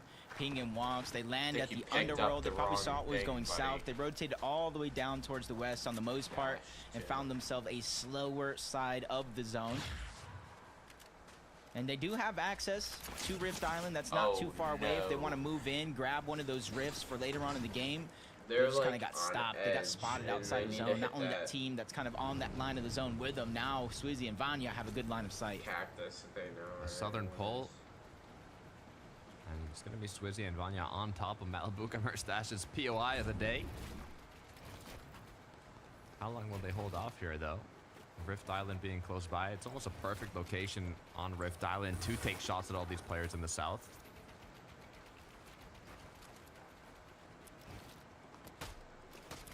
Swizzy and Vanya. They're in a situation here where 9 out of the current top 10 teams, at least one player, it would be their first FNCS title. But then Swizzy and Vanya here at the top of the leaderboard said, nah, no new titles for everyone. I need one to match my old one. I want this Axe of Champions to last just a little bit longer. I think we might have a revive train going down here. Yeah, they're not going to let that one slide. Yeah, Cactus. Hopefully Nebs and Kiddo have enough time to make it back in. I mean, just 6 HP. The bandages have been found in the last moment. Is there time, though? 1 HP? No, not enough for Nebs. Kiddo is going to be forced right back. The good news is they do have bandages when Kiddo ends up picking up Nebs, but are those bandages going to be enough for the both of them? Is Kiddo even going to have time to pop his bandages, or is he going to go down as well? And then they have to worry about Storm Surge so far out of zone. And they need to keep themselves healthy enough to where when they do go down like this, Storm Surge pops, they have enough to continue going forward. But I think you can hear the plan. You see it. Storm Surge, the lack of heals. Kiddo and Nebs make the call. I'm going to have to do this one as a solo. Will he be able to is the big question. He's fine. As zone has got pulled to the north side. Oh, no. Which is going to favor Nebs, but at the same time, 197 below. Just don't worry about it, dude. Not even close to the zone. You see a duo. They're below. I thought they were above. That's his only chance here. His only chance. And he has to hope somebody has a med kit. Nice knock on the Trulex. Storm Surge even turns off. But no med kits. No med kits yet for Nebs. And he's using his last bandage. He still has the crash pad. He still has the Flowberry Fizz. And he's done what he's needed to do. He's got the Storm Surge. Just hopefully with a 2-tick now, he can make it in zone. He finds the bananas. I don't know if it's going to be enough, though. How many more fruits and vegetables can he find? Come on, Nebs. You can do it. No, you can't. Almost just mere inches away. That was, bro, that is sticking clutch, ran out bro. as he popped the bananas and hit the Nitro ring. So close, but so far. So at least he like took down elimination with him. Another 6 points will be added from that. At least it's something. At least he doesn't leave this game empty-handed. Because once you have those 0-point games, you start to think, like, what's going wrong? And sometimes it might not even be you as a team. It might be the zone. It might be other players. So you start to switch things up. As Yanis spotted, I don't see Pixie anywhere, not even on the mini-map, the additional color arrow. So Yanis still doing this one by himself as well. 83 below the damage threshold for Swizzy and Vanya. They instantly take that rip because they don't want to fight this far out of zone, especially since you look, there's only that one trail up the left. Everybody else is going to have to climb straight up that mountain, expending builds and resources. Great rotate into zone from Swizzy Vanya, though. Now they can potentially take some shots onto Sky and Scroll. They are 117 below, but they're elevated enough to have a lot of angles on their opponents. Shakeout's gonna get tagged. Vanya gonna get cracked alongside him, though. Now only 45 below as shots continue to be connected. Hey, but they're a persistent team, and I feel like they know how to get out of these tough situations, but they're running out of resources quick to try to like when I didn't have a beard. And a good portion of those teams are on that mountain. Everybody else down below. Thunderburst. They do have a little bit of a DMR. And they do see some teams towards the outside, but they're still getting ticked down. They're not finding and capitalizing on any opportunity to deal with Storm Surge.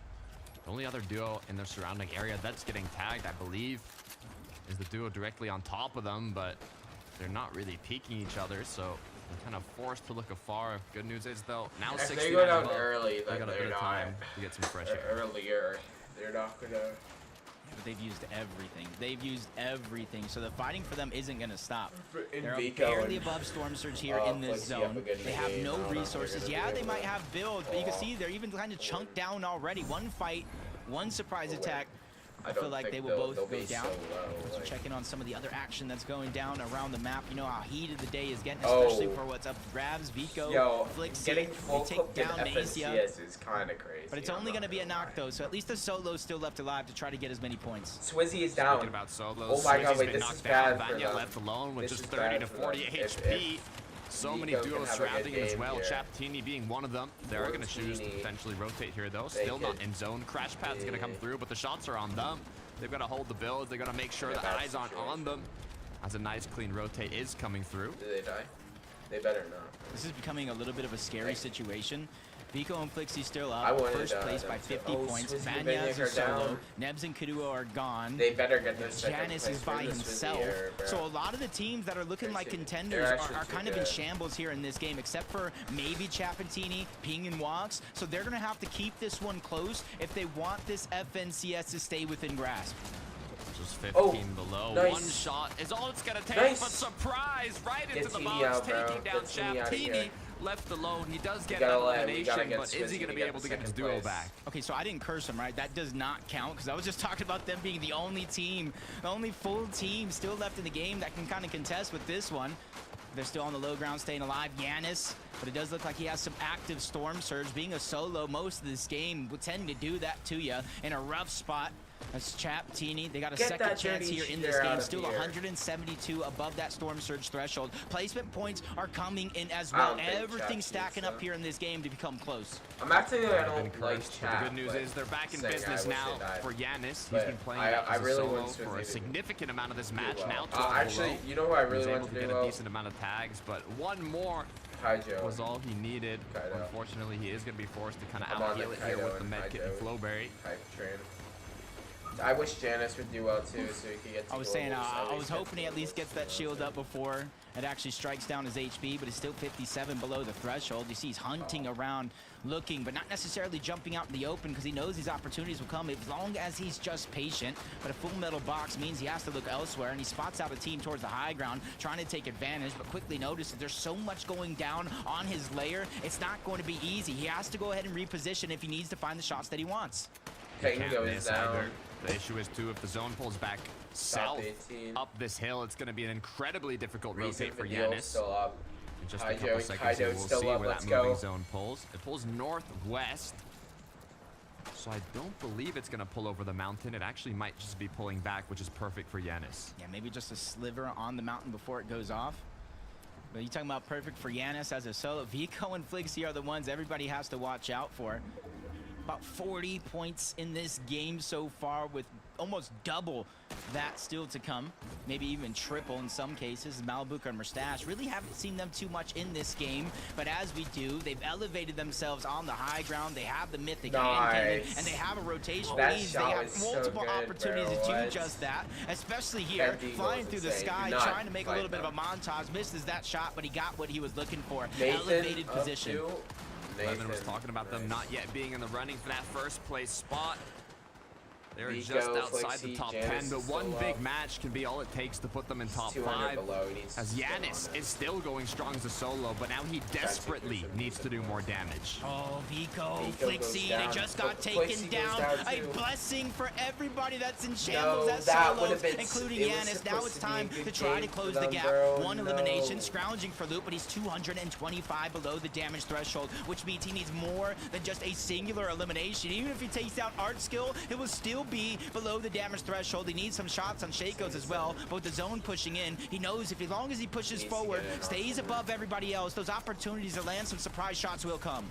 Storm Surge is active. He has no more minis, no more heals at all. So all that's Deal left up by himself. is for the Now Storm with Surge to the no longer be Mustache activated on or height. to do enough damage. He's Kaido got a and bit of time to breathe now, as Kaido's Vidal's still also been up, left they as a put solo, and still up, Murstache and Captain Malabuka are still holding strong above. Chap is Even still up. Queasy is starting to build that momentum again. up. Another one of these end games by himself as a solo. As CZB gets beamed, Vidal unable to take advantage of that one because he knows he has to continue rotating. Chap Even though down. this doesn't necessarily drastically pull over a mountain, but you see a good portion of the zone is off the side of the mountain, making it unable to play. They continue to tarp down. Malibuca Merstash claiming the height here, taking shots at all the players that are close down below. Not a single one in sight looking to contest them so far, but it's Teeny who's been left alone. He connects his shots, but he's only has 6 builds left, and he's going to have to drop down soon.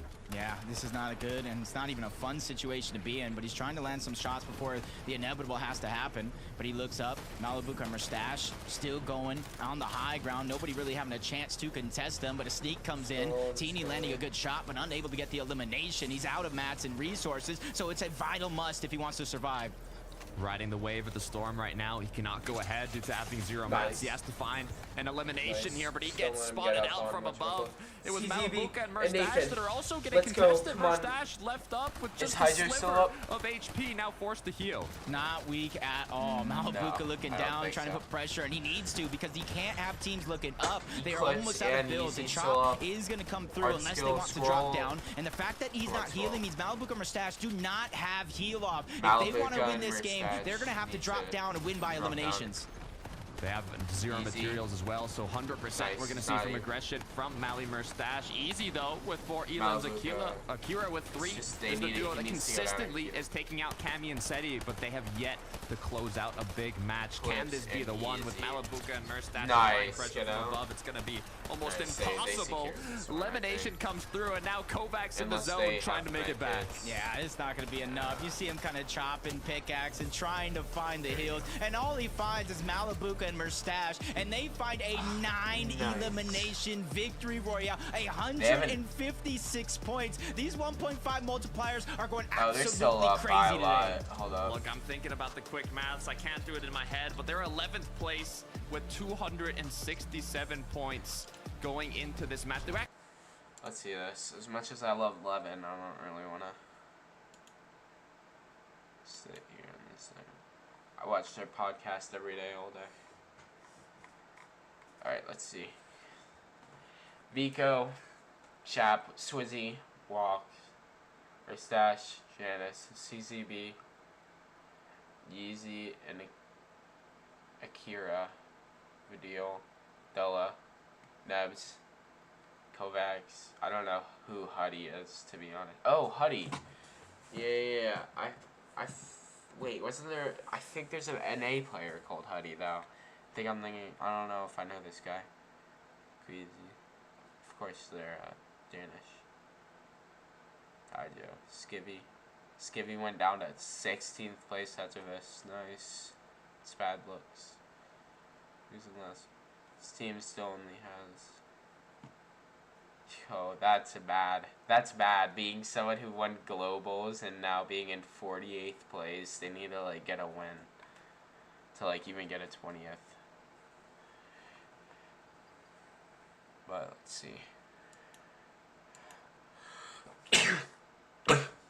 Awful.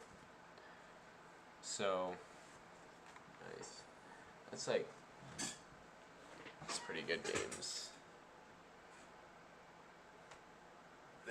Their average placements are like a little bit worse than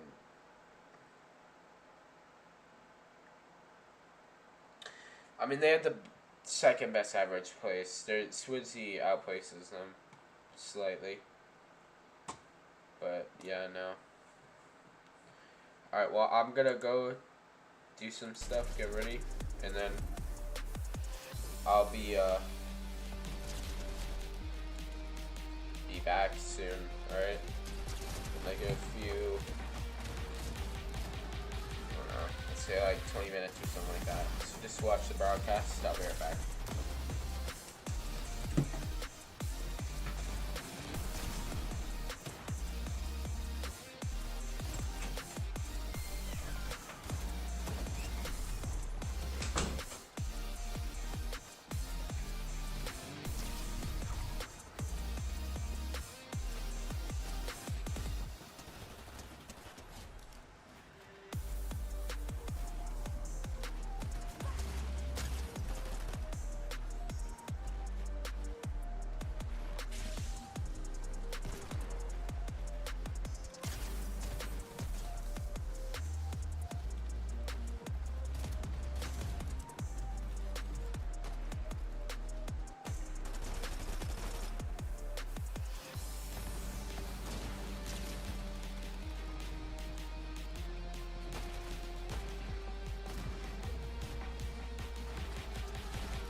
Guys, I'm just feeling nostalgic for Major number 1 when we saw Mersash and Malabuka book an early spot in the Global Championships. And I feel like they were probably not very comfortable sitting at number 11th on the leaderboard because they've only gone and started on that epic comeback 11-2K, taking the victory royale with a whopping 9 eliminations, I believe. What a game for them. To be honest, I was going to sit here and make a joke about how typically it's like a double-digit win for Malabuka. I was going to come a bit unsatisfied, but it was an entertaining game, so I'll give them the benefit of the doubt. Mini, this is what we talked about at the start of yesterday when we said we want to see these guys use that Mythic AR to play for height more often. And the beam that Malabuka hit to take height off a trap, look at that. Oh my goodness, that is day. Really nicely executed game from these two. Yeah, absolutely. They use that medallion to their advantage. They use that assault rifle to their advantage. That's where it's most powerful, up on high. And believe it or not, this is actually their first victory royale in grand finals, all chapter, including all chapter indeed, actually, or including the one they actually won in Major number 1. So they haven't actually ended up winning a game in grand finals until this very moment right here. And even there at the end, they need to get that final shot onto Kovacs to secure that elimination. Really nicely well-played height game from those guys, even just batting off anyone that decided to try and take it off. I mean, the performance was so impressive. I was just looking off that, just trying to see if we had any more stats about these guys coming in, because it was just fantastic to see them absolutely mastering the high ground. And the thing I keep noticing, Mini Miner, with these two, as long as they can get off Redline Rig, they always have one of the best loadouts in the game. Yeah, well, I mean, that's what Redline Rig gives you, isn't it? It gives you that assault rifle, gives you that medallion as well. We spoke about it, Levin, as well at the beginning of yesterday. They can trade Surge with that medallion. They don't have to expend loads of their heals in the mid game. It seems like they've got a little bit more contestation, a little bit of drama around them at the moment as well. On today, seems like that's going to be a little bit of a problem for them, but they seem to have solved it so far, and in good time as well with 3 games to go. That game was interesting, right? Because they had some really nice zone pulls. We saw them actually when we were watching Janice sitting on top of that large rock, right? Solo trying to like get Surge. A lot of the damage he was receiving was coming from Malabuka and Sasha. Those guys were taking so much shots at him. They obviously got a good island pull as well, which they played for. It meant Mustache could use that mythic hand cannon. Like, everything just sort of like played perfectly for them in that game. And it's good to see that with the perfect circumstances around them, they were able to actually deliver and get the win. But Malabuka in particular is on fire this weekend. So let's take a look and see if he's made it onto our list of highest eliminators. We've got some important numbers from the game so far to bring you. And I do have it on good authority that actually it's Mustache who is 14th. And if you consider that they were just outside the top 10, the fact that he's one of our highest individual eliminators, Mini Miner, is pretty impressive. Yeah, very impressive indeed. And again, going back to yesterday, we were talking about how Mustache kind of has this ability and has this tendency maybe to start off the chapter really, really well on a really high note in Major number 1, and then start to fall off in terms of performances and placements and whatnot. But now he's just thrown that completely out of the window. If they can get a good performance here, they're going to be definitely squashing that theory. Yeah, I mean, the focus though has to be on the MVP of the whole weekend right now. Vico with 34 eliminations. I mean, come on. We saw them. I don't know what it will be now if we look at the leaderboards, because I remember earlier when we looked at the standings, they had like, what, 44 eliminations or something? So the fact that he's got 34 all alone, I mean, in that last game, some of the fights in Reckless, I think it was against Caden Marine, he was bossing it. Like, he is on fire right now. Like, Vico is unbelievable. Yeah, 47 elims today. He's got 34 of them. He is a different gravy. The question I had for him coming into this weekend's grand finals was, will he be able to play how he's played all season long? Will he, you know, be able to make up for some of the previous grands maybe where he didn't quite have that superstar performance like you would have expected? My oh my, has he shut me up? This is an unbelievable performance we're seeing from Vico right now. Big thing now, though, for this duo. Sorry, Frankie, before we move on. It's that now that's their worst game of the weekend that we just saw them go down right there. 18th place with 3 eliminations. That's the first time, really, where we've seen them have a bit of a rocky game. Of course, luckily for them, another team in that top 3 also had a rough game right there. But I hope that doesn't become a trend for these last few games, because although they're up there on the leaderboard 40-odd points ahead, it's by no means safe yet with this 1.5x points. Well, now you've mentioned Swizzy and Vanyak in third place, because I have a feeling, Mini Miner, that's the duo you're hinting at there. It's an interesting one with these guys. I feel like maybe they were struggling for Surge earlier in this game, and that maybe led to that early exit. And I feel like their eliminations aren't as high as I expect them to be, or am I barking up the wrong tree, Mini Miner? No, they're definitely a team that have had a decent amount of eliminations, maybe not as many as we've seen from some of the other teams, sort of like mid-range in terms of that. But yeah, you're absolutely right. It was Storm Surge getting forced into these sort of fights. You can see there, Vanyak 23 below, getting ticked, and there's another team there as well that is trying to fight. At this point, it's just so difficult to even get that damage at that point, because there's just everyone starts to look at you, and yeah, it's a difficult one. It was an awkward zone for them as well. I think they couldn't quite find the damage early on like they used to.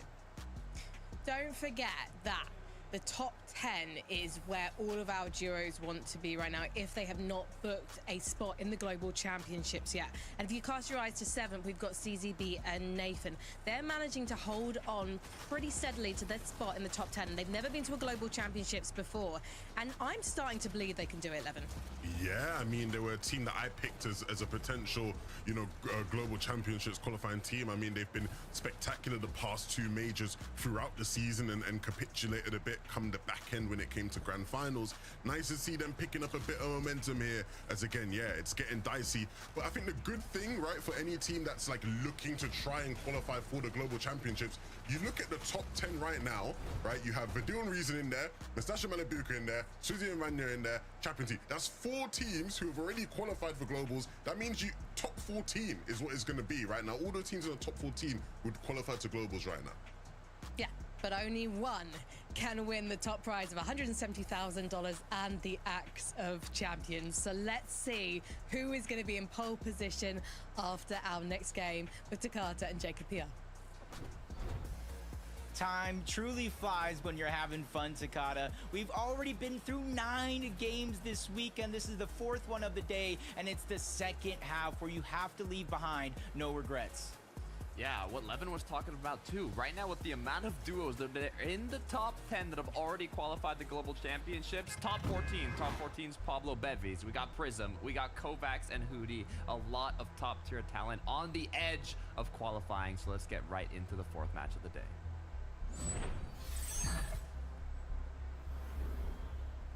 This is the first game of the second half of the day. The last quarter of the entire tournament, and we're still going at it down here. And even though we saw them kind of contest the other side of the drop this time around, we're switching things up. Let's contest the Slurp Truck. Let's contest the only chest that's there. Hydro's down first. Phantom quickly scrambles out. I don't know if he was actually able to get the weapon, and it's Kaido who does. He's landing a few shots in the distance. Phantom finds an SMG. He's trying to fight back, and he wins it. A big win from Phantom here late in the day. Kaido missing the crucial final shot needed to take out Phantom from the 50-50 2v2 pickaxe battle to the last moments of the shotgun versus SMG engagement. Phantom and QNDX are gonna take home this 4th match of the day. I said leave no regrets behind, and I didn't think it was gonna start off like that. A true 50-50 straight pickaxe. I think it was big that they were able to get that first knock due to the actual pickaxes, allowing for Phantom to get away and scramble around instead of kind of 2v1 in that situation. And now he has the freedom. We know what both of these teams can do when they can actually play out their games, when they win off of spawn. We just need to see Phantom and QNDX take advantage of the fact that they won this time around. It's crazy to me how much the southern side of the map is changing, though. Like, if you look now at the mini-map, there wasn't a single duo in sight. There was a point where there was like 4 or 5 duos this time around. I don't know where they went, Jacob, but they're not here anymore. Are realizing it's not as easy to get Surge on that side of the map as it once was. Everybody's kind of more spread out due to the changes in the cactuses, but others, they do get this off-spawn fight, and it means double. Not only do you win, not only do you get the loot, but you get an early start to that Storm Surge.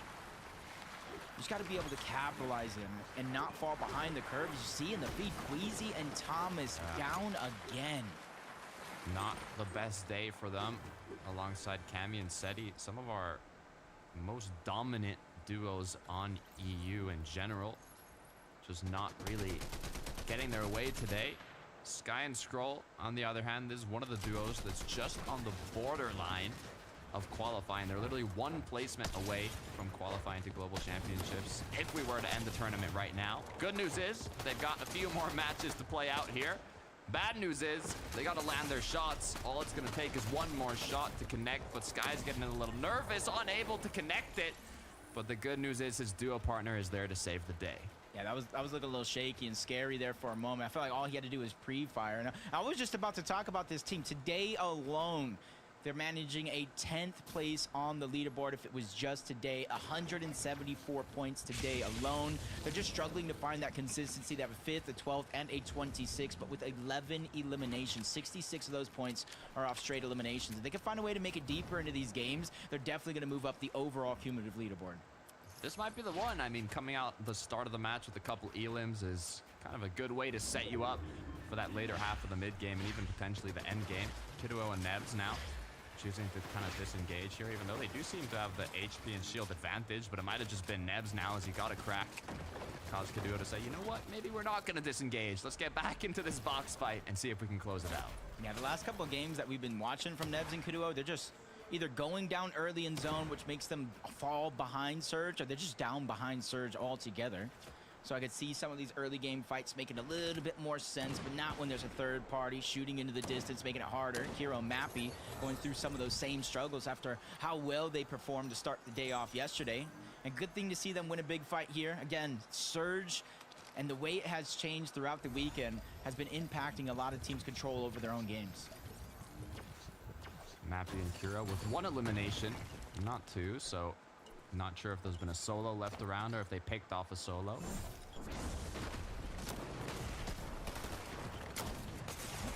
Say there goes the first one. Quickly resets that cone. Just kind of toying with their opponent that much for a quick second. Yeah. Nice way to pick it up though, than seeing that his duo opponent didn't get fully finished. Just knocked on the ground, so not going to waste too much time. As we take a look here at Classy Courts, haven't seen too many fights around this side of the map. Even zones in general, they've been a lot more kind of north. I mean southwest compared to the north zones. Look at the duo in the zone though, right behind them. It's Kaid and Marine. I just want to see them kind of move out of this position because they already got those 2 eliminations on the Queasy and Thomas. Marine and Kaid probably need a little bit more surge depending on how their off-spawn battle went. They have 2 eliminations as well. But I gotta imagine Marine and Kaid, there's not so much of a worthwhile elimination. It is an off-spawn. A lot of the time, there's typically not a lot of shields on your opponent that early on. And I like that out of Marine and Kaid. They're just not getting confident, oh, I won an off-spawn battle, I got surge. They know that there's still more surge to go. They know how impactful Surge is on these lobbies as well. Well, Lucy now talking about how impactful Surge is, going for a bit here as he gets the initial shots with the SMG, but on the other end is going to get cracked with a huge shotgun shot. Now forced to disengage, heal up, has 2 big pots, but his duo partner, looking incredibly healthy, is going to have to play defensive. I'm saying that tree is just a little bit of a nuisance as well, taking up some space in his box.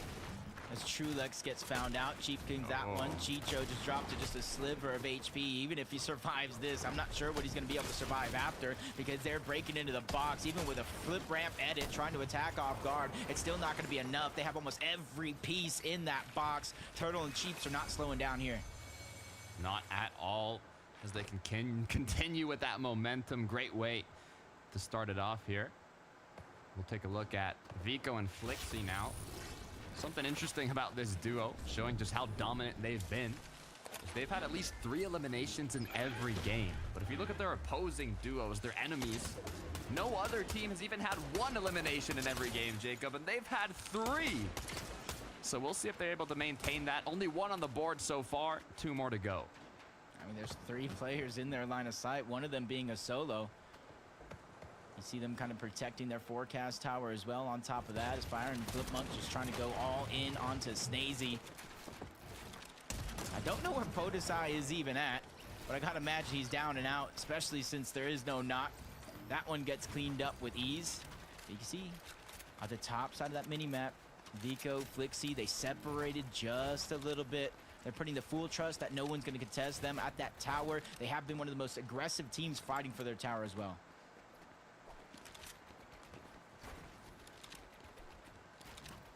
Taking a look at the mini-map, kind of thinking of the next steps here. I mean, Vico and Flixie don't need to do anything aggressive. We've seen how it's played out for them, especially seeing they already have an elimination and some shots from afar. Take a look at what happened. More towards the Grimgate side of the map. Axe Force and Clown that originally drop at Pleasant Piazza do tend to rotate to this side of the map, but it looks like this time around they didn't get the winning side of the coin. Yeah, it's just very troublesome. They have to not only fight their off-spawn fight, and then so many other teams that are rotating in. It's like the action doesn't slow down. You either disengage completely very quickly, or you just play a little more careful and slow out of that one. Reason and Deal trying to make a late case here for a top spot on that leaderboards, and they're one of the teams when we talk about already going to the global championship, they already have that secured. So if they get into the top 10, that will just trickle down into top 11, mini 11 set at top 12, 13, depending on all who finishes in that top 10. For some, it could realistically be a blessing.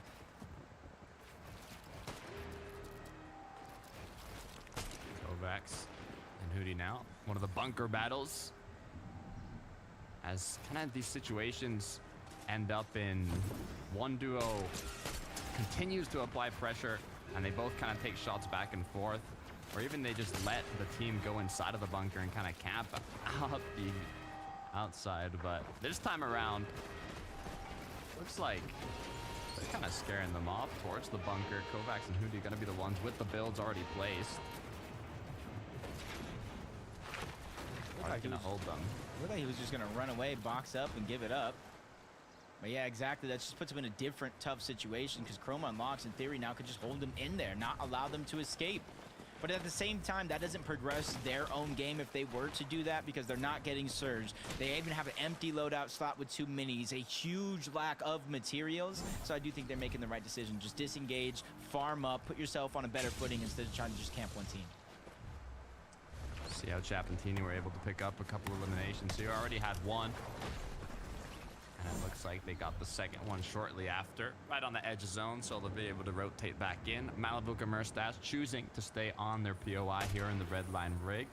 Swissy Vanya kind of stole their position in the last match later on once the zone continued pulling south.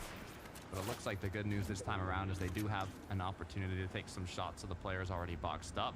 That's where Yanis was boxed up in the last match. You can see Pixie close by. Walks and ping, kind of business as usual out here. Overcharge the underworld. Not too many teams rotate in this direction. It's usually they're rotating south, of course, unless the zone does pull over here. But we do got another south zone, which creates a lot of flexibility and freedom for a fight just like this. And throughout the day yesterday, Ping and Walks did not take Storm Surge a single time. Their strategy was kind of solid throughout the entire day. But this time around, it does seem like with a lot of Team Vanderboom from day 1 to day 2, the changes that have been going down, they haven't had as good a success. What's going on here? It looks like we're looking at a highlight reel from Chapentini just going back and forth between replays of them getting Elim after Elim. I said Vico and Flixie were the ones that get Freelands each game, not Chapentini. Don't know if they heard me right. Canicetti this time around. They're up. What's good, guys? They're up, Jacob. I'm back. They're alive. Hey, at least they get a chance right now. They just need, you know, a couple of 10 elimination wins back to back to close out the day. Sounds easy. Sounds easy, of course. Zakir and Easy, 328 points. I think everybody on the region might be just a little bit surprised to see them not only performing so well, but they're doing it against the FNCS Invitational Champions, against Seti and Cammy. So, to me, as long as they can keep up this pressure, maintain their position on the leaderboard, make it into these consistent games that they've been having, I think they're going to do well all right. It's definitely I forgot you're at work, well, right? being able No. to be so dominant. Oh, shit. I'm streaming on Twitch. Mind shit. games are I'm playing a scrims lot with of G-Monkey. competition, being able to stay mentally strong. Alright. You even get those kind Have of fun with boosts that, bro. if Wait, you're what's your Twitch? consistently We'll follow. winning Well, your I'm not on fights, Twitch. I'm on just have YouTube. even Sorry, more I'm streaming on confidence YouTube. into the next It's just match. post So FV. they've been doing a great streaming job Grand maintaining Final. this dominance throughout I already, Oh, you follow saved you. me? competition. Yeah. Alright. Alright, bye. Cool. Later, Poke. Later. Have fun, bye. Rift Island. We know they like to go for that one, especially when it is right there. Miss Hero and isolated. I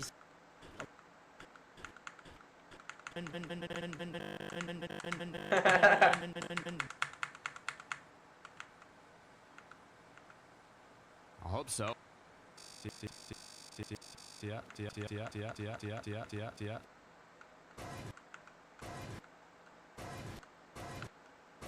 On the other hand, the soul. Yeah.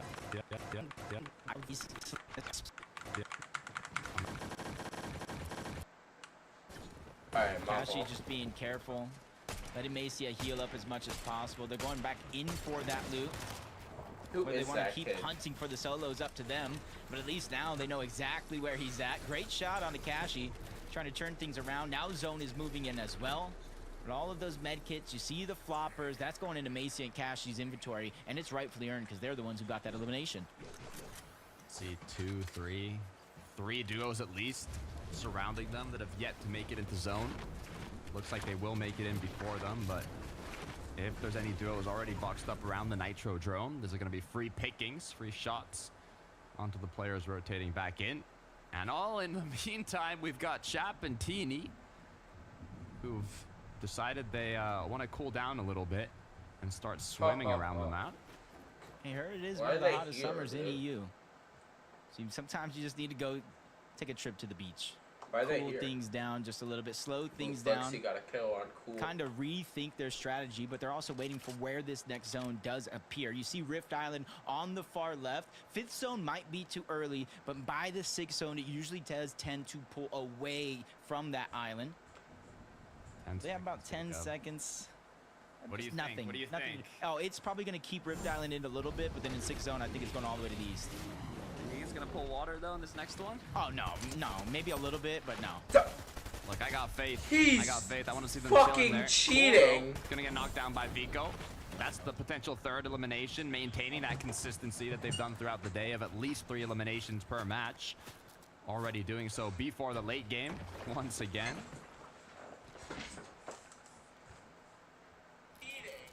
That's 54 points on the minimum elims, not counting if they get more, but that's 54 points through 3 games.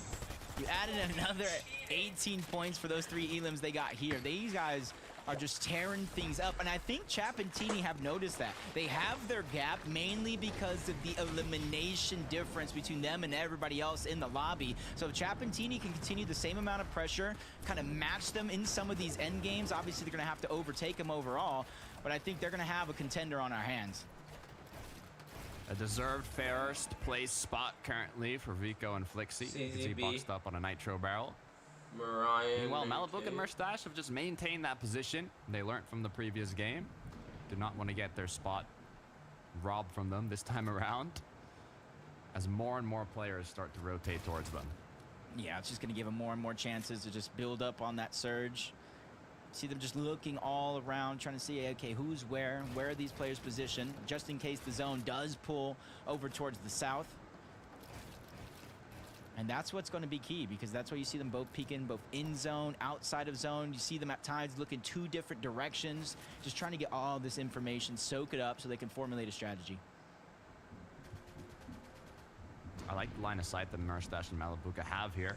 So much vision on all the players rotating on in. Desi, T-Chips gonna crash pad themselves out of this situation. It was Casper and Prism that were trying to take shots, but Casper, huge shot connected onto him. I'm wondering if it was T-Chips in the sky or another duo that's already boxed up. Would have been an insane shot if it was Desi or T-Chips. Yeah, just unfortunately they Barely don't have the above, heals to barely kind of needs out-heal the surge. zone opening up.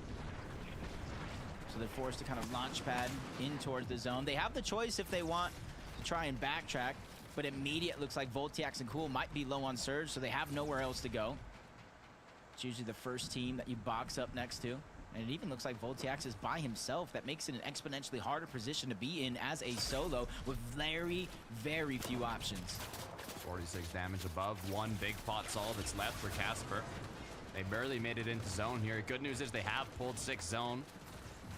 Issue is they need that damage. They have a lot of options close by, one of them being T-Chips and Desi, the duo that they were fighting just a moment ago.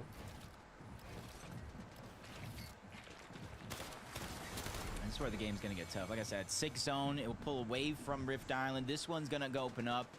And then we kind of got a 50-50 anywhere on the edge of these zones. So hopefully, you position yourself in the middle. So you got equal ground. Kiduho Nebs just trying to find their way out of zone. What I said early on in this game is they usually find themselves down on Surge. And they're like this down time now around, they're because 59 they're above. like... It's not a lot, but at least they're above on Surge, which means they're at least attempting to adapt and change up their game plan so far. Yeah, that's progress. Progress and adaptation. That's what it's all about. Saw Vidil and Reason kind of flying through the skies with the Crash Pad Flowberry combination to put themselves onto an elevated location. It's a great idea when you need that damage. Just stay elevated. Do neither of them have... While conserving materials even better. As you'll have a DMR, like... line of sight and options to get those Because tags if we're and both players running rotating on Burst it. SMG, West side, this is like a where the click pack is going to be all those duos boxed up close to each other with even more options to get damage. So if you need Surge, stay close to the pack. If you don't, stay away from the pack for safer rotates, consuming less shields and mats on your rotation. But needs to heal. That's got to be careful. Yeah, he needs to heal. He needs to heal quick. I think. I don't know how I getting feel ready to about this activate. thing, Literally bro. seconds off of going down, and they're falling further below that damage threshold. They need to be proactive now while it's manageable. I don't feel confident in the fact that, like, why are they going That's all so Nets can deep take. in zone? 25 Like, and HP Nets and shield keeps on still dying. ends up with 1 HP somehow, some way, and that's the chance that he's trying to take, but he goes down, leaving it all up to Kiduo here as a solo. There's a duo in the box, but they pre-fire, take him down all they together. cannot Their keep on struggles doing for their Storm Surge strategies. They're continue coming on the in day. way too late Very in his zone. unfortunate timing They on have to that think Krang. about it next Forced game. to kind of pop the Flowberry and not even They look can't for be coming tags in at so that late. point. They Just have to stay come up. Swizzy Vanya, Yeah. they had the elevated position previously. Now they're down in the sand as they are going to be forced to use a crash pad to get themselves right back up. That's looking quite clean. Yeah, quick and easy rotation for them. This is weird. And you see again, they just kind of position themselves above everybody else. They elevate themselves on top of that. Just making sure if they have a chance to go at high ground, they can at least see it and get ready for it. But right now, they're focused on Demacia and Kashi on the other side of that build. The one team that's isolated as of now, but if you look at the west side of the map in the mini-map, at least half of the lobby has yet to make it into zone. Aluka Merstash Merstash being the only duo on that east side. Just got West of the position we're looking at now. Pixie and Janice. 309 Walks above is them, dead so by rightfully Vanyak. so. They're not in Vanyak just killed desperation for Walks. anti-tags, It's basically. kind of crazy. You can never have too much Sorry, damage, gets but a kill on the hard 323 above skill. should be more than enough for the time being. CZB. It's only a 44 differential in points between first and second. Video goes out. But Mustache and Malabuka almost 140 points down. Video goes. Which doesn't seem like too much with the 1.5 times multiplier. What's going to make it hard is the fact that Vico and Flixie have been so consistent at things getting pushed back. 451 points. This is not a time to go down while you're in the race in the last half of the day. Last half of the game is overall, but he is going to fall. Make it exponentially harder for Ping and Wox in the next game if they want to take first. They were in 4th place going into this match, close to the top 3, but that could be detrimental to them. And Swizzy, Vanya, Chaptini, and Vico and Flixie can continue to lead the pack.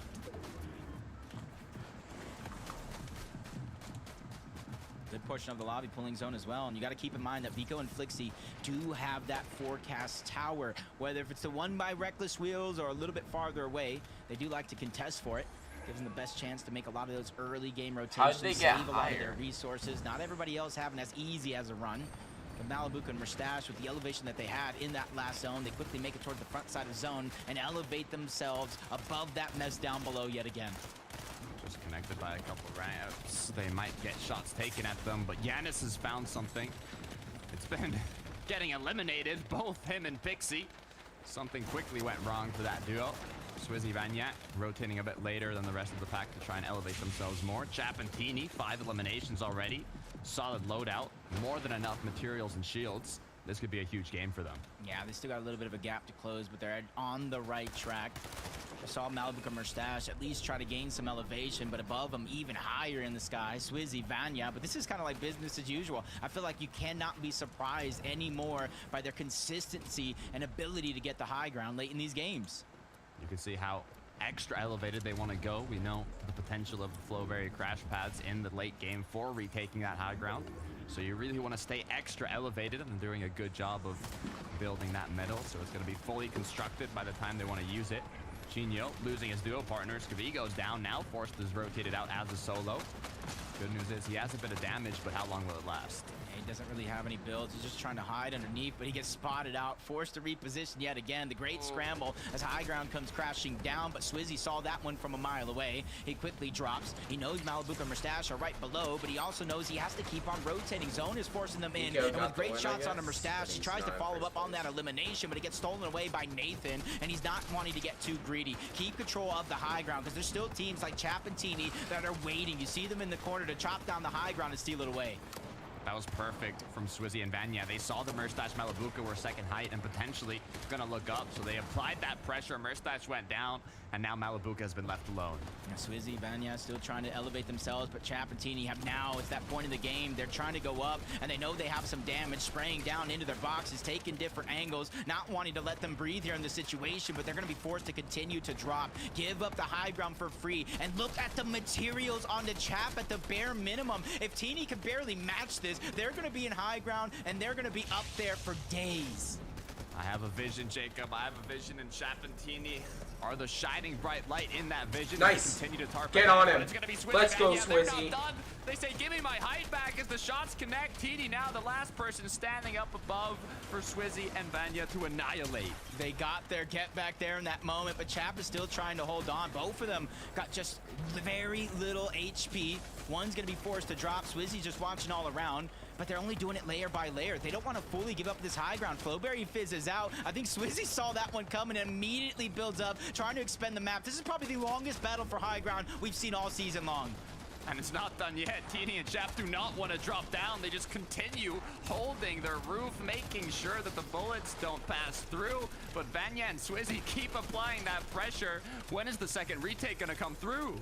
Yeah, you see the map differential moments ago till now, from 80 plus builds to 13. That shows how persistent, how bad Chapantini want that high ground. And another crash pad play is coming out. It's getting formulated right now, but Vanya sees it coming. Great defensive fire yet again. Teeny's gonna get dropped. The defense is looking real for Swizzy and Vanya, but Chap is not done just yet. He knows there was a lot of damage that got dealt out just a few seconds ago. He's got to guess that they're weak on builds as well. Another shot being fired. Swizzy's down. Vanya strikes, but he goes down as well. Flixie. Both second, both third place team goes down. And to who? Guess what? To Vico. 640 Flixie, points. The number one duo currently on the leaderboard, taking out second place, taking out third place, and looking to close it out. Yeah.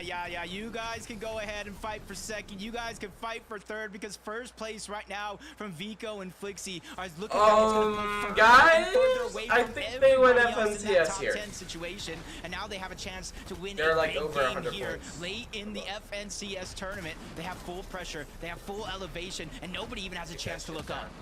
The job's not finished. Annihilation continues as Vico drops down. CCB. They've already secured This is two a good game for them, incredibly though. impactful Glad to hear that eliminations they're on the doing top good duos, still. but they have to close it out now, and CZB and Nathan are the ones blocking their path. Hey, if any time is to prove your formidable Much as I opponent, love it's this one, but Vico with the CZB quick and Nathan, shutdown, they're Flixie with the high ground. They get both of the eliminations on Nathan and CZB. They win the game, and they've extended their lead further. No problem at all for Dude, that's and crazy. Flixie, 100-point lead. There's no coming back from that, bro. High on their throne in the first place spot. You know that this match meant everything. Yeah, they go and Jivis, They had to be Pixie, watching Wasp, high ground almost that Malibuca, whole Nathan, time. They Vanya, Swizzy, Teeny, Vanya, Chap, Chap, Teeny and, battling it out. A lot Vidal of builds from and Chap Reason and in Teeny 10th came out. place. They just weren't able to hold it. As soon as Vico and Flixie went up, everybody else got taken down and sent out of the lobby. I can't wait to see how that shakes things up on the leaderboard. The confidence is there Setting for in Vico and Flixie. There's literally just a couple 49 matches left plays. before we crown our champions. But before that, we need to take a minute to refuel the battle bus, so don't go anywhere.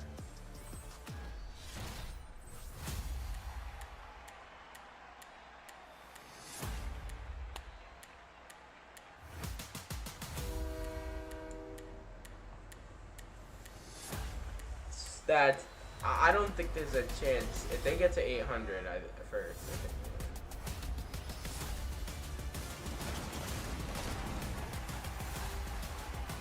I could see it being first, Vico, Swizzy, and then next second, I hope. CGV and Nathan fourth, Chaptini third. So this is like a perfect top 10 right now. Like they already have spots, these two, so then that would mean, and they have shots. So I mean, Della, Fanayan, and Yeezy, Akira, and Nebs, and Kidira would be in like qualifying range for like Copenhagen. Dang, awesome. That's good. Alright, that I build, _ just and subscribed. Get to the point. you know, I now. want to continue on with my journey, streaming. Just you know, I want to subscribe. continue on with my journey Love- streaming. From everything though, I am going through lots of very personal issues, and there's a lot of stuff that has been going on in my life that I've been putting off for a long time now, and the org situation. Daddy. Oh god. Monster on Stuff just subscribed. I miss you, my king. I've been edging to Oliver OG, and so- I am not keeping the same. I've been getting a lot of hate somehow, Oliver OG edging. and it does hurt my heart because it hurts my heart because like I'm a very good person at heart. I feel like I've always made very good decisions to my friends. I feel like, and I consider Rad one of my very, very close friends. And there's a lot people don't know. Like I owned a percentage of Agent, and I was someone who like built it up with him. I really did. Like me and him were partners, and I put a lot of my time into it. I put a lot of effort into it. Put a good amount of money into it too, and I believed in the whole entire vision. And Rad knows that I love him to death, and I do think there's a different universe where it worked out, but just a lot of things went wrong, blah blah, house situation, and everything. And Daddy. TJ is a very good dude, and TJ helped us, helped a way for every single person in the situation to get out of it with as little as cheered. X100. what Tell is your the chat about word Rad I'm when looking he for touched here? your bot. Would be like repercussions. I don't know if that's a word. Maybe repercussions. Like a little as like repercussions as possible. You know what I mean? There was just yeah. Everyone got out of it in the best situation possible. No one got fucked over at all. People thinking that Rad got fucked over the most. Trust me. If like I'm gonna go out and say this right now, I don't really give a fuck. Ask any single person in this house, TJ, anyone who knows the situation. I by far got fucked over the most and lost the most out of the whole situation. Rad is chilling. Rad is a very, very smart man. Rad is gonna be very successful with Agent. Trust me, bro. Everything's gonna be completely fine. Don't stress. You know, my future's gonna be great. The Org's future with TJ is gonna be great, and Rad's gonna figure it out. Rad is living with Preston. And he's a very good business model, and I don't think anyone's going downhill. We're all still great friends. That's the whole reason why people love the house so much, is we're all just so like genuinely so close. Like over the past week with like taking a break from streaming, like it's all we do. We're with each other 24/7, bro. We basically sleep together. We fuck the same girls. We literally fuck together, foursomes and everything. Like the house is so close, dude. bro. People don't realize how close the house is. Okay. So it's like there's just stuff going on now. You know what I mean? So even Pie has a girlfriend. Pie has a girlfriend. Could have kept that one to yourself, bro. Yeah, low-key. Oh, Pete. No, okay, wait. Pete has a girlfriend. Or not Pete has a girlfriend. Pete is 17. Pie got cheated on? Wait, what? Wait, what you mean you got cheated on? She was just here. What you mean you got cheated on, bro? Daddy. She was just here, little bro. What you mean? Yo, wait, what? _Panto She got just fucked in Mexico, subscribed. found out at 6 a.m. Wait, how did you find out? There's no way. Someone slid on my story used to know and said his boy hooked up with her. Stop coming. She admitted it? Yo, you gotta have so much respect for that, bro. Yo, Pilot, my situation, bro, bitch still won't admit it to this day, bro. I've never, like, I've caught girls doing stuff, bro. Not really like caught, but had like almost 99% proof. And it will be 4 or 5 years later on some of these, and they still have not admitted it. Like, girls do, they take it straight to their grave. They do not admit anything, bro. Dude, people kept saying there was a chance for me to play Grands, guys. There's no chance for me to play Grands. There's no chance. Yeah, the EXD is pretty basic. We signed to a new organization, Exceed. They, in a way, bought us. Oh, we got bought out by a better opportunity. Not even a better opportunity. The right word is we got saved. And we're in a great position now, and I'm excited for the future. We're gonna have a lot of content stuff being made. I mean, it's a South African org. I'm trying to go. They got a little bit of something going on in like August or some shit. I'm not gonna get on like a fucking Bugatti and shit. So you guys might be seeing some like Bugatti streams and. They got they have Poyo. They have Poyo. They have Reason. They have now all of them. Who else do they have? I know I think they signed like a few other people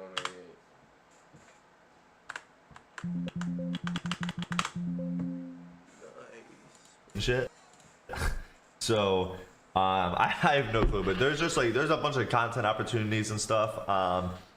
So we'll just see what happens with everything. There's just gonna be a bunch of content. Yeah, me, Sense, and Pot will be doing a lot of viral content.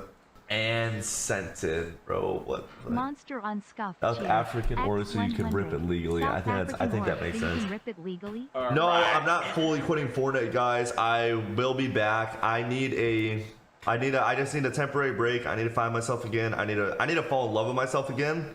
That's when I'm always successful and do good in life. I need to get in a good routine, fall in love with life again. You know, and just learn to accept that life ain't all that shit. You know what I mean? Learn to accept life ain't all that shit. I got the greatest community on the planet. You know, I know a lot of y'all are gonna start doing other stuff with your life. So everyone in my chat, good luck in your future endeavors. I hope you guys did genuinely learn a lot from me. For however long you guys watched me. Some of you guys watched me genuinely like for like 3-4 years now. Some of you guys just started. Whenever you started watching me, I do hope you guys learned a lot on either what not to do or what to do in life. 80_TM, you know, just subscribe. my DMs are open. If y'all ever have any questions, I can answer some questions in the DMs, or if you want to throw some questions in the community, I'll be replying to stuff in the community. If y'all ever want welfare checks and to see what's going up with me in life, I'll be posting in the com, or you guys can ask me questions in the com. I'm going to college. Yeah, a lot of people are like fully growing up and going to college and stuff, but yeah, good luck with life, guys. Seriously, fucking kill it out there. Don't be afraid of shit. Biggest thing is when you're uncomfortable, you're growing a lot as a person. So make yourself uncomfortable. Go out there and do shit you don't want to do. Remember when you're starting jobs and stuff or just doing anything, bro, don't be afraid to be fucking nervous, bro. I literally get the worst anxiety. I almost fucking puke every single time I go live to this day. Life is a scary thing. There's a lot of fucking people out there, man, and a lot of times it feels like the whole fucking world's watching you. And just don't be afraid. You know, go out there, be uncomfortable, and really get out your comfort zone. And you'd be surprised how much you grow as a person. So yeah, I love you guys. I'm not gonna be doing a grand finals viewing party because I really do want to get away from everything for a while. Maybe I'll watch day 2 if I really feel up to it. But I had a W fucking Bucky, bro. Let's see.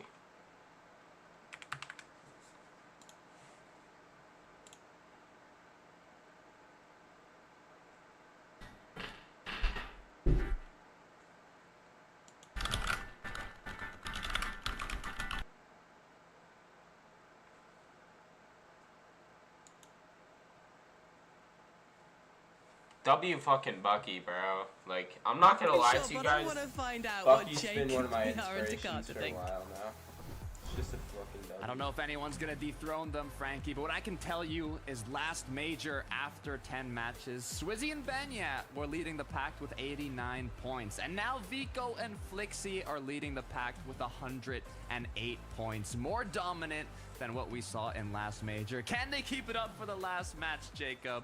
Only time will tell. Yeah, and I like what Levin was saying. Eliminations has been the difference maker. It's 108 points between them and second place. There's a 14 elimination difference. That's almost 80 plus points of difference on that leaderboard. But the next game is ready. Can anybody close the gap? Let's find out.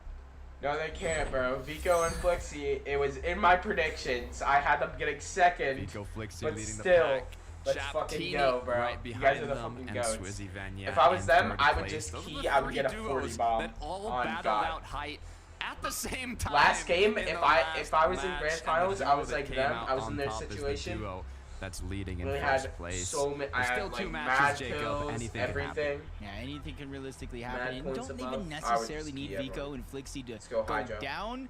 But 100% you need them to slow down. And yes, I see what you're seeing, and I hope Perhawa has different thought. Yeah, he's going to that little split drop towards the left. And this one is looking like another true 50-50 on that chest. The pickaxe battle, 2v2 pickaxes. Will they get the weapon out of the chest? Will they continue swinging their pickaxes? Hydro goes for the weapon and he secures it. They get the knock with the pickaxe, but unable to pick up the weapon. QNDX now Phantom's put out. into panic as he looks And he has a for shotgun any too. sort of weapon. This was best case scenario, the best case scenario of him getting that weapon. It was a DMR. I've even pickaxed somebody going up against a DMR. So Hydro knows he has to scramble around. But it's now, if he found any He doesn't loot, have a could shotgun. be still a mismatch. I'm trying to see what he has on the other side. It does look like he has a shotgun, so this is not an advantage to QNDX, whether he has the sneak attack or not. Nice! The good news is that Cola granted him so much shield that even though he doesn't have the weapon advantage going against the shotgun, he just has to connect his shots now with Hydro on top of him, avoiding to break that slurp truck as it will heal both Nice. of them. Let's- QNDX is now Let's go! Get the fuck out, Vision! QNDX, suck my dick! Suck my dick! I'm playing. Oh, they're fucking con, bro. Nice. But, bro, let's go. Let's go, bro. Let's go, Hydro. You're 10, bro. Through the sky. They Gwen landed not too far off here just to loot up and put themselves in this position to play janitor, clean up crew, and sweep this team out of the lobby. Oh, this is not good for Hydro and Kaido. You can probably tell they're so happy right now, but Pahawa might not even look for the initial tag. They're both going to crouch up in a building, and it looks like they're going to go for the surprise attack. I just want to hope that maybe they saw the footsteps running away through those audio visuals, maybe heard them, because right now this is looking like Perhawa and Comeback. If Hydro and Kaido think they're heard them, that building, try to get some of that loot and get caught off guard. But I just want to give them the benefit of the doubt. It's been pickaxe though. They literally pickaxed the door frame. You can see it's been damaged. And they know that QNDX and Phantom didn't go back here. They both landed on the dock side, so once they see that wall that's been pickaxed You're in already, like fucking I'd hope dead last, and that's you're gonna be a fucking red grief flag in their them. mind. Wouldn't it be sweet if they did know they were there and they're just trying to farm up? Because Comeback Loot up. Perhawa, in theory, did not have a lot of materials overall. So this could be a chance for them to push forward. Kaido. Two angles. Yep, they did see him. They're trying to get the sneak attack. Kaido just bit off more than he can chew. Hydro stuck by himself. Crash pad in the launch pad could be possible. You're in dead fucking last, bro. You're fucking terrible. Let's go to it. That's what Where are they Hydro's at? gonna use. 100. That distraction is the key for his survival. Nice! But it looks like they're going Guys, right we're in towards Hydro. They're 46th even going place. towards Pahawa. They went to plan 46th place. But now the chase continues. He just got a little bit too greedy, going right back. And now he's really trying to just catch him off guard, but Comeback Perhawa is still dealing damage. This isn't a situation I would wish onto anybody to be in, because even though he is by the launch pad, he doesn't really have HP. He has to use his crash pads, and that still makes him susceptible to taking shots just like this. Yeah, if he takes the launch pad, he's going to go down in the air. If he takes the crash pad, he's going to get tagged. He's made it out for now. But as Chroma lands on him with the HP and shield advantage, it's only a matter of time until Hydro goes down. Attack. I just want to hope right above Brawler's Battleground, Comeback Perhawa. The ones that kind of landed not too Like, far they're just off. so And this is a good chance for terrible, Giannis bro. and Pixie, honestly, if they see all this to try to get some surge. Chapatini looking to keep their aggression alive. We talked about a huge elimination difference. Even for them, it's only 14, which is about 84 points. They're losing out on eliminations to Vico and Flixie, which would kind of inch them closer. They wouldn't be in first, but they would be much closer to that first place spot than ever before. Making sure to stay together, stay grouped up. As the shots continue to come through, Tini's been dropped down to 15 shield. Chap is quickly healing up. They have the Flowberry Fizz, have a Cola activated as well. They will be able to get back to a good amount of shield and HP and even cause their opponents to potentially disengage here. Yeah, that's Trash and Splash. They land just a little bit more north on the map, and they have been making their rotations on toward this direction. I think since game 1 today, at the bare minimum, this has been an overcrowded spot for a lot of players making their rotation in, whether the zone pulls here or not. And I think that's what makes it a huge part of Trash and Splash's game plan, because it's going to be the best chances they have to get Surge, because Rebels Roost, you know, those two teams fight it out. There's not a lot of opportunity there. Where is the opportunity is the question. Chapatini went for a couple shots and instantly continued with their disengagement. Asa and Ju, though. What's gone wrong over here? They've secured one elimination so far. Rudy's going to be the last one up now. Do they know where he is, though? Footsteps coming through. They must. He can at least fake out the revive. He knows he has him weak. The damage is there. So as long as he goes for the revive, Hootie has to do one of two things. Disengage like he's doing now, or the other would have been to try to push in, stop the revive, handle 1v1 while you can. But he has less than 50 HP. So I think he's making that conscientious decision to just stay alive, get those points, get your teammate back, and really have a strength in numbers. There's no point in doing it as a solo if you don't have to. Once again, Vico and Flixie going for that forecast tower, securing it. So we know that they are going to have vision on the upcoming zones before they appear for other players that don't have a forecast tower.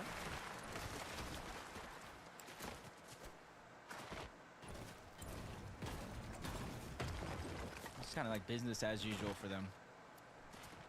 Hopefully they can keep their 3 minimum eliminations alive, because that's what's really been propelling them above and beyond. Let's go CB. Being contenders here in this game is CZB Nathan. They jump onto Lunex. He's all the way out of the game overall.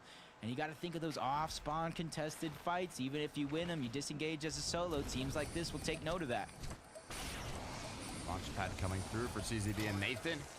That's what I like about this. Even north and northeast part of the map around Mount Olympus, Grand Glacier. There's so many environmental launch pads that you can use combined with the Flowberry Fizz to basically get yourself a significant distance quickly. On the southern side, you have those nitro rings. Swizzy Vanya, though, looks like they're hungry for something. Uh-oh, they're ready to chop him down. Even if they're not going to take fall damage, at least puts them in a more fighting position than just being elevated so far up. And they're ready to just fight all the way from the low ground. You see him with that combat all the way from Brutal Beachhead. It packs a punch with distance in mind, but now Fly Ground comes crashing down. Kavii Chino just trying to run away, but they run closer and closer to Vanya, who's landing just more and more shots. They know they have their opponents weak, and that's going to give them the confidence to continue to put pressure. Multiple angles yet again. They're not letting them slow down, forcing them to change layers if they're looking to survive, which means they're expending builds, and they're expending them at a rapid pace.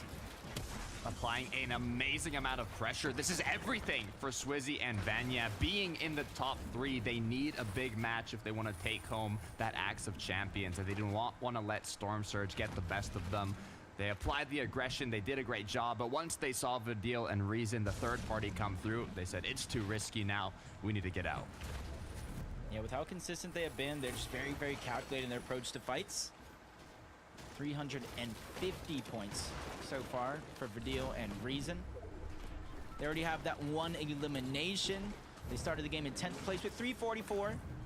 So already looking to progress. And for them, like we keep talking about, they already have their global championship spot secured. So if they end up in the top 10, that spot is going to trickle down to the next player, which would mean Akira and Easy could scrape into that global championship if the game ended now. That would be insane. Akira and Easy have been dominating the early games throughout these couple days of grand finals. Let's take a look here at what Vico and Flixie have been up to. Well, they see two teams fighting out. That's just easy. steady. Wow. Easy. No one even expected them to be there, so that's one elimination. Go Stormy just trying to hide behind the vet. Nah, we saw you. No hiding for you. Had a little too That's big. the full duo. Yep, out in this game. Looking over the bed. Unfortunate. Hero and Mappy though. They've got the nice little 2024 Storm Surge base set up. Have they got enough damage though?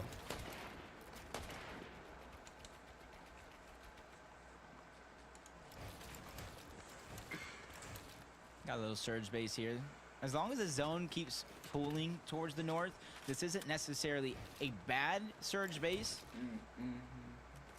But I feel like they just need to stay here just a little bit longer. I don't know when they're rotating. I don't know exactly the direction, but every time we see them, 5th zone, 6th zone, they're down on surge, kind of having to go box to box to get it. Yellow and Fnayan just getting attacked. Even separated here for a moment. A full duo is going to be on the chase. 51 HP as he continues to get tagged up. He's trying to reunite with Fnayan, who's on top of one of those buildings, quickly trying to close the distance, but in comes Marine from the top. Crash pad just trying to get another angle. Breaks in. Nice shot from Fnayan to back down Marine. Mouth all this fight. And he's getting topped. Marine going to be able to recuperate that lost HP alongside a potential Cola, but it looks like he wants to save it for 9 on the other end. Big pots, full Flowberry Fizz if they decide to use it. I don't think this engagement's going to come to a full close, but maybe a bit more tags back and forth potentially as both duos just looking to get damage here. With how well Vico and Flixie are playing, I know there's limited rotations where you land at, where Kate and Marine, top of the mountain, a little bit of a split drop, especially since it's contested. But I feel like I just would not want to rotate near restored reels, near reckless railways, where you know Vico and Flixie are more than likely going to be positioned up, especially if you VOD reviewed from yesterday. Which I hope these players have. We had a lot of south zones so far throughout the day, like extremely south ones. And once again, zone kind of looking like it could potentially pull towards this side of the map once again. Yanis and Pixie already have a good position for that, as it has pulled south. You see Rift Island in the distance. You know what I think about Rift Island? So to me, it's a lot of information seeing it pop up here at the southeastern portion of the map at Redline Rig this time. It has been there like the I said, 3 5th, 6th games in a zone. row. It typically does tend to pull away, not 100% of the time, but if you're in the game and you're starting to notice some patterns, it might be worth it to make a rotation across the map. Either that or just kind of box up on a rift to make They're that not a little in bit zone. easier instead of just rotating on foot, where you know a lot of teams are, especially because the Nitro hoops all around. Kadir. Oh, crap. Perfect landing. 200. If he's not aware enough, it might just lead to his demise. Kiduo gets knocked down in the blink of an eye. Dexy and Eclipse are going to be the duo taking advantage of it. I just can't help but feel bad every single time that happens. It's just you got to be able to learn. That's why we see those 2024 surge bases, Trulex and Chicho, full house on top of the hill. However they build those things, it's primarily to keep you from getting crash padded just like this. No matter how safe you feel, it's always going to be possible, especially if you're outside of the zone in a direction where a lot of teams are going to rotate into.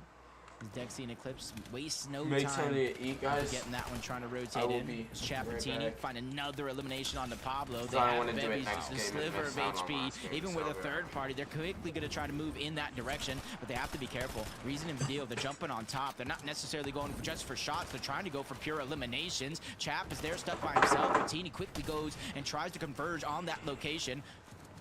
And now he's just forced to reload. I'm not sure how much of that shot he did hit.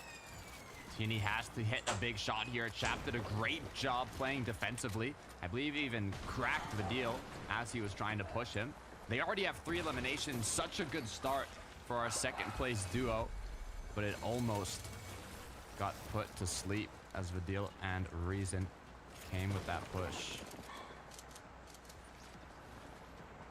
3 eliminations so far. Almost makes me wonder if they're seeing Vico and Flixie in the feed, does that kind of sparks? Oh, we got to get another one. We got to get another one. Because they've been averaging at least 3. In some games, you see 7, 6, 8. Because at this stage in the game, exactly what you just said, it's game 11. There's only 2 games total overall that you get to play, and there's not that many points possible left in those 2 games. So the only way to close the gap is go elim for elim and even try to outmatch him in that case. Elim for elim. That's what I like to see. 4 on the board now for Chapentini. I think that's even more than what Vico and Flixie have right now.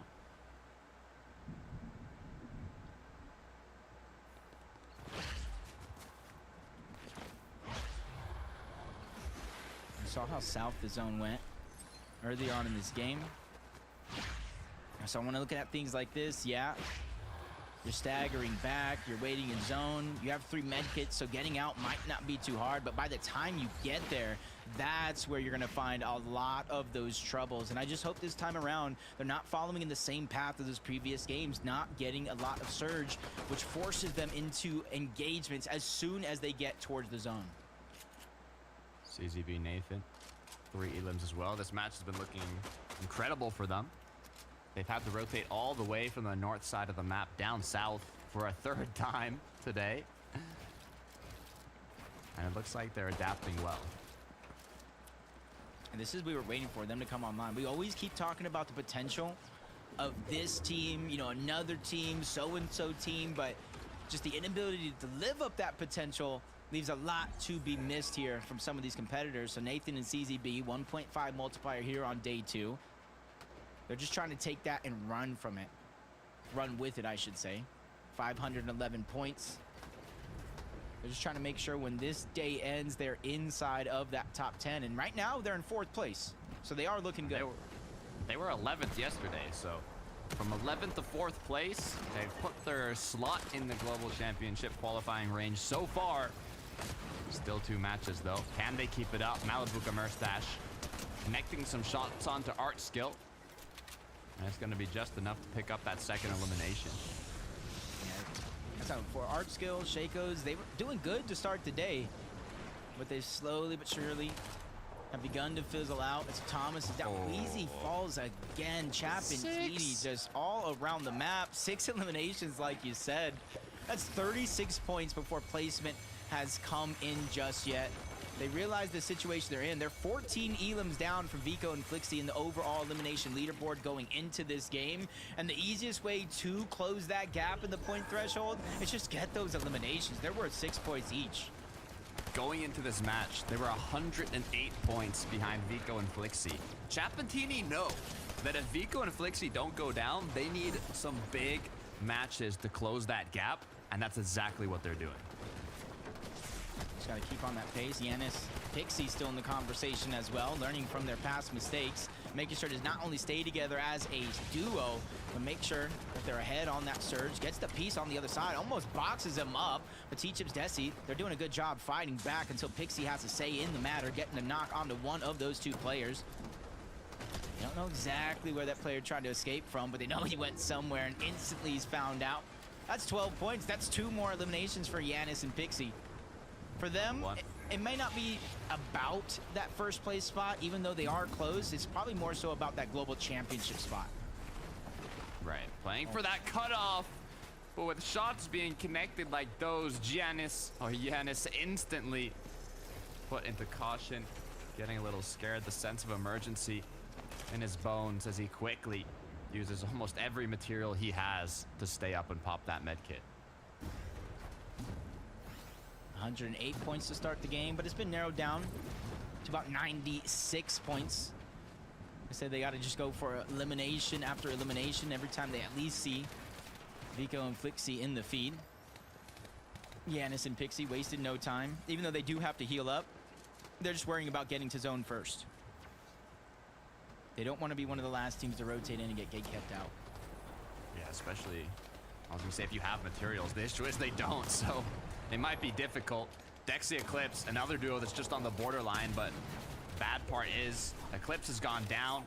Good news is Dexy's picked up the eliminations, but even then, now forced to play out as a solo, forced to tank this storm and get in to the zone as there's so many duos that are going to be already looking back and taking shots at you. I'm not sure if Dexy's going to be able to make it. Neither do I. He's just getting chunked out. I think it went from like a 2-tick to a 5-tick, maybe even 6 there for that quick second. He was forced to waste both of his colas, and he has almost no HP to show for it. But that's what happens when you're late to rotate, especially as a solo. Teams like this will just kind of keep you out. Even if they don't get the elimination, they're just making sure that's one less player in their path. More loot they could probably hop over and get, but it's 2 teams trying to make a claim for that one, as Dexy has no choice but to give up his position and try to drop down low. Will Cheeps continue the aggression or let Dexy kind of hide here for a moment? It's Marine and Cade that are close by. Do they know that Dexy's crouched behind that tree, though? That same tree is the same material he probably needs. He might be able to go up the ramp instead of Cade and Marine and take a whole different route. Only time will tell if he's able to make it past this next zone. We tune into Kiro Mappy, 6 below the damage threshold. Not as threatening as it was before, but it comes from me out of nowhere. Him and Chino, again, the crash pad plays, catching the team of Kiro and Mappy off guard. They do not learn from their mistakes, and they're doomed to repeat them. Mappy now is going to be forced to play it out alone. He's going to pop his big pot.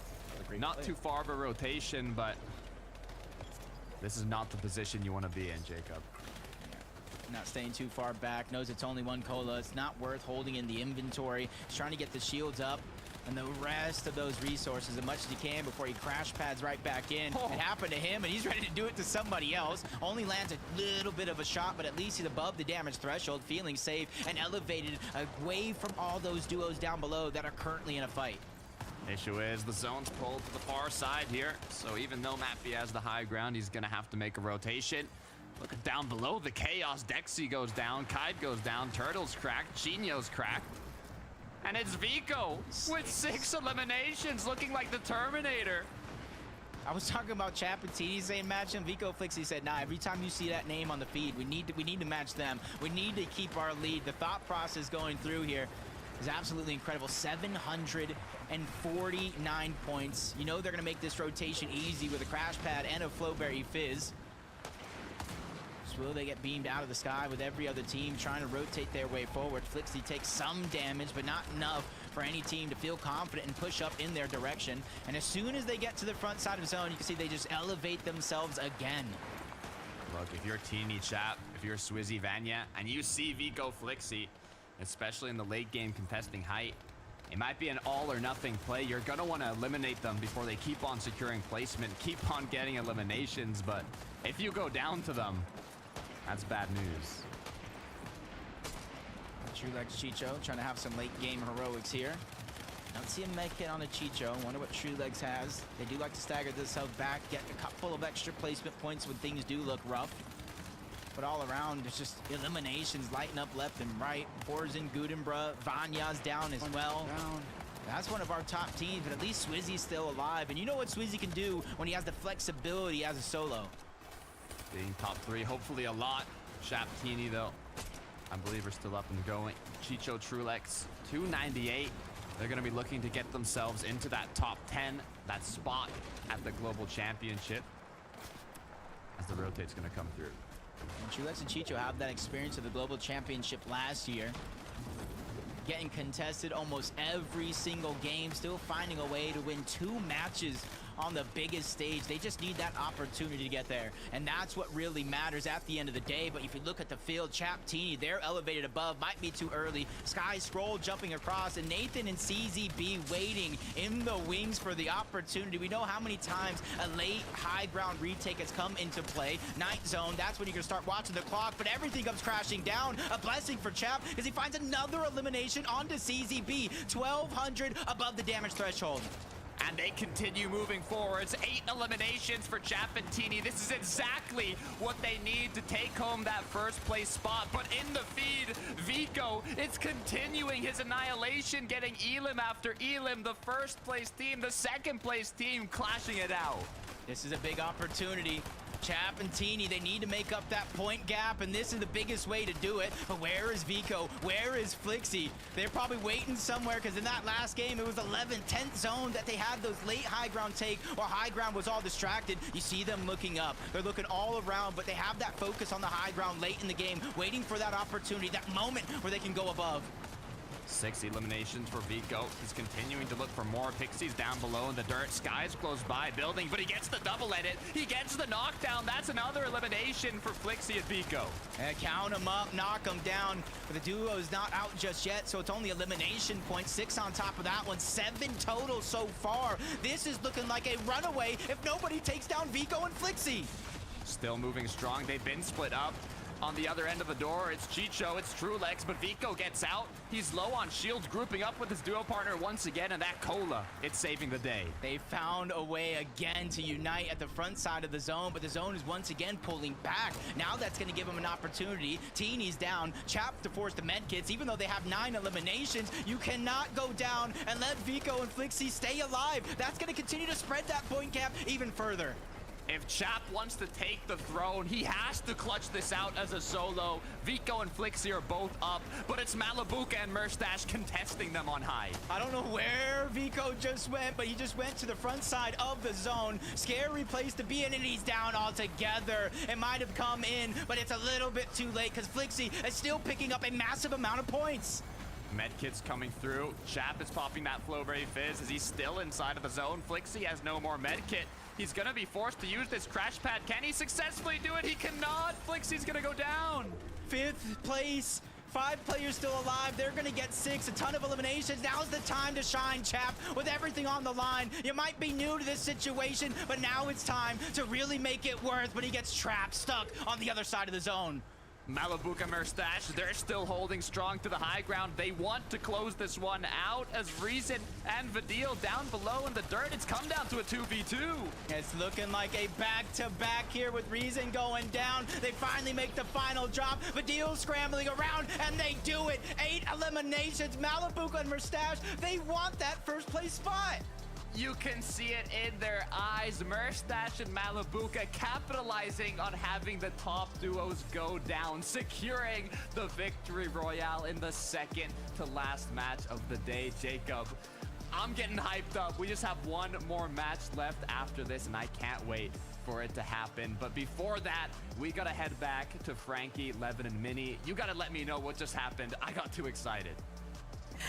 I mean, you showed us what happened, boys. Merstash and Malibuca do not want to be forgotten. They're sending a signal now to everyone in all the FNCS regions around the world to say, oh, we weren't done at the start of the year.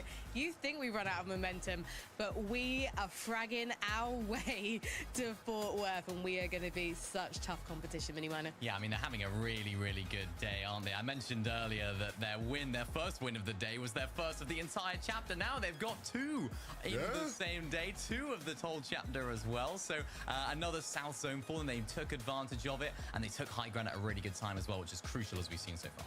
I think what we're seeing from them right now is a bit of embarrassment. They're doing this out of a bit of shame, because before the weekend started, when we saw the changes to the Slurp Cacti, Mustache actually replied to a tweet from Queasy saying, if we don't win, we are the worst players. So, you know, he understood that they were the favorites coming into FNCS, you know, obviously with Redline Ring and all the advantages that come with that. Day 1 was not the greatest performance from them, right? They were still sitting in the top 10 after Day 1, but it wasn't amazing. It wasn't what you expected. Here in Day 2, they've been one of the best teams on the day. Absolutely. 2 wins, of course. They've been phenomenal by all accounts. And yeah, that will be pushing them way up in the standings. Don't know if it pushes them into first place. I know Jacob and Takao talking about them wanting the win in that. You know, we did still have a big game from Vico and Flixie there, but definitely pushing them up and making them a bit more wonga, a bit more money. I mean, you make a good point there, Levin. I don't think there's anyone in the background or on social media going, shame, shame, shame at them. There'll be a couple. Given that everything was in their favor in that game yet again, if they didn't get the victory royale, they might have been slightly disappointed in themselves. Let's take a look at the leaderboard, though, because they're definitely not going to be disappointed with the points that they just picked up. And this is where it's starting to get incredibly interesting, Minimano, as if it wasn't exciting enough. Because you can see Vico and Flixie, as long as they have a fantastic final game of Major 3, they are looking very likely to be the new owners of the Axe of Champions. But As we go down the leaderboard, there's still so many interesting fights going on. I mean, Chap and Teeny and Mustache and Malibuka now fighting for that second position. Yeah, it's getting intense, right? It's getting really, really intense. Mustache Malibuka up to 3rd place, so they'll be happy with that. And even there, Vidil and Reason moving up in 7th place right there. I feel like, yet again, it's been another grand finals where we really haven't seen them too much. It hasn't been an absolute display of excellence from those guys. I'm sure they'll be the first to admit, but coming off the back of a really, really nice game from those guys. And of course, we can't forget about Chap and Teeny. What a performance from those guys. They really gave it their all. At the beginning of the game, they were just W-keying Levin. We saw them in the last game just before this one, sat out in the water when they had 3 eliminations at the beginning. This game, they were like, no, 3 eliminations is not enough. We want to continue going, and they continued it into the end game as well. Look, I don't want to get people too excited. I don't want to overcook here, but we've seen this play attempted before. Chap and Teeny are in 2nd place by 90 points, almost 100 points above 3rd place. Do you try and land on Vico and Flixie to go for the win? Do you make the play? I mean, they've tasted 2nd before. They know what 2nd's like. Maybe they want to win. Do you go for it? Do you try it? I don't know. Maybe. It's Teeny of all people as well. Who else but Teeny to try something like it? I would camp the forecast if I was Teeny. And that's what I'd be doing. I'd be camping that forecast. You know, I could see that happening. That's such a good point you make, because when we were watching that last game, there were so many duos just like rotating into Reckless Railways, and then Vico and Flixie were like, oh hi, thanks for the surge, guys. It wasn't trouble for them at all. But then when you look at Chap and Teeny, when they're taking fights across the map, like Queasy and Thomas, absolutely no problem for them. So if these two are going toe-to-toe early game, that could be the decider, Mini Minor. Oh, I mean, as a fan of Vico Flixie, I love Vico, I love Flixie. I don't want to see it happen, right? I don't want to see it happen at all. But as a Fortnite spectator, as someone that wants to see action, as we all do, I think I'm going to be on the side of please something crazy happen in this last game. Either they get landed on, whether they camp something. We'll have to wait and see. Levin, would you do it if you were in Chap and Teeny's position right now? If I'm Chap and Teeny, I'm making the play. Yeah? You know, you're qualified for globals. You know, you're guaranteed top 3, it feels like, with, you know, with where you're at right now. I say you make the play. Go big or go home. But, of course, you know, Vico and Flixie have again, it'd be heartbreaking to see them not win if that was to happen. But, yeah, man, this is FNCS. I'm trying to see some entertainment. You get me? So, yeah, let's see how it goes, man. Well, the question that has been posed this weekend, really, by FNCS is, can you go grand and go all the way to Fort Worth, to the Dickies Arena on the 7th and 8th of September for Global Championships? And looking at the duos in the top 10, I know that maybe towards the bottom they're just like, right, we've got to just keep a performance, at least get mid-table and just secure that spot. But I have to say, like, Nathan and CZB, we mentioned it between the last 2 games. This is a duo that just the tenacity, the consistency today has just impressed me so much, Levin. Absolutely. I've been so impressed by them.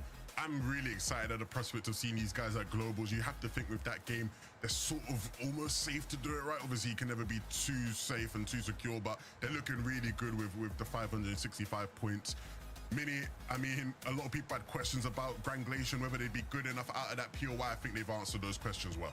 Yeah, they have, and they've just continually got better as the majors go on from Grand Glacier. And if it is to stay at Global Championships, I hope they stay there. I hope that there's not too much contestation for them, because as we've seen today, they've seemed to have figured out the best method of getting out of there. They seem to be making endgames so much more often than not. I think they only had 1 game where they went down early, so they seem to be a team that's just on fire right now, and surely a surefire fit to go into Globals. Yeah, it's very interesting, because yesterday you guys were talking about the fact that they were succeeding when the zone was in their favor. We've had so many south zones today, and they have adapted so well. It's incredible to see.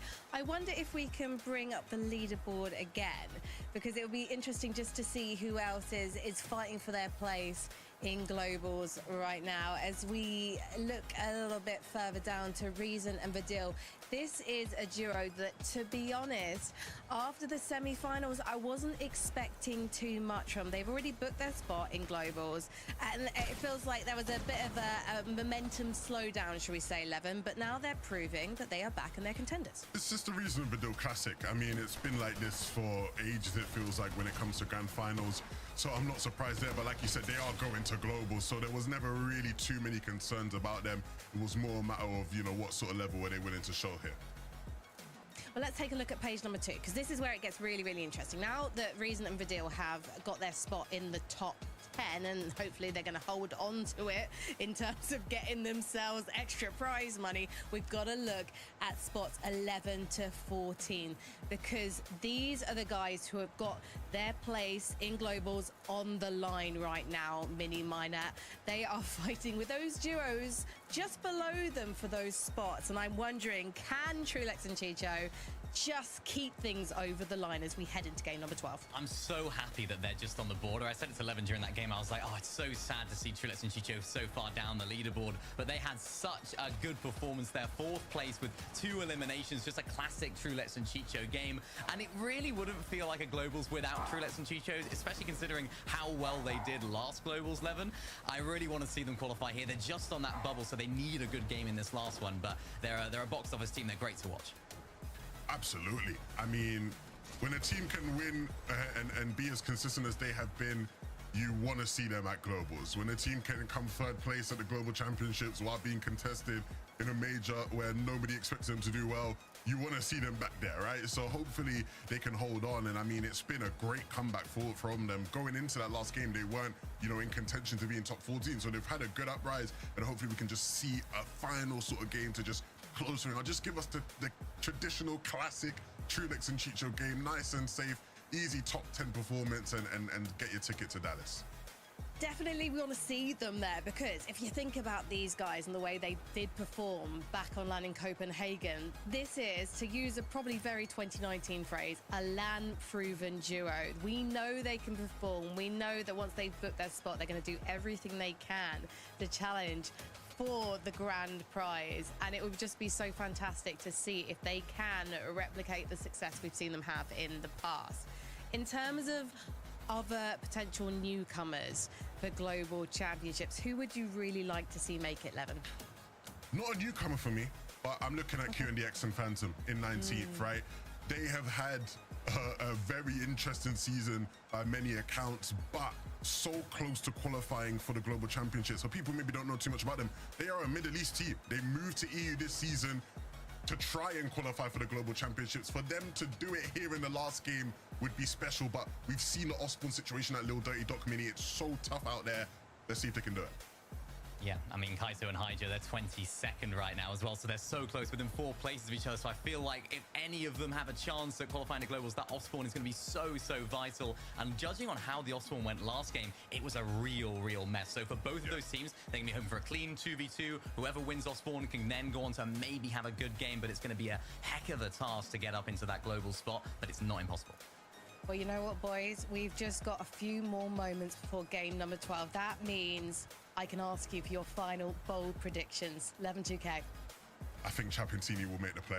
I think they'll land on. I think they'll go for it, man. Because it is teeny at the end of the day. I think they'll try it.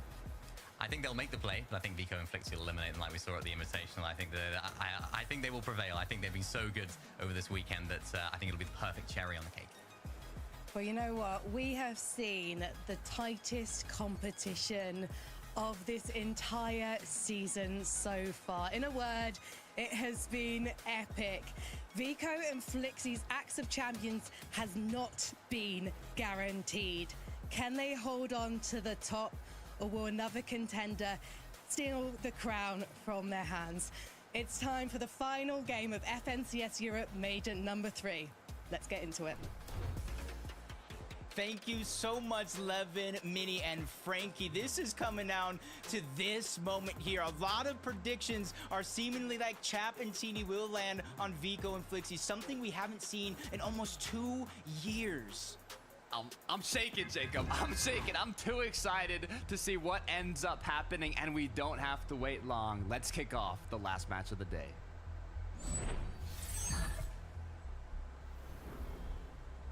The last match and the last chance, not only for teams to win, to get into the top 10, but most importantly, keep their FNCS dream alive. If you do not make it to the Global Championship, you are done.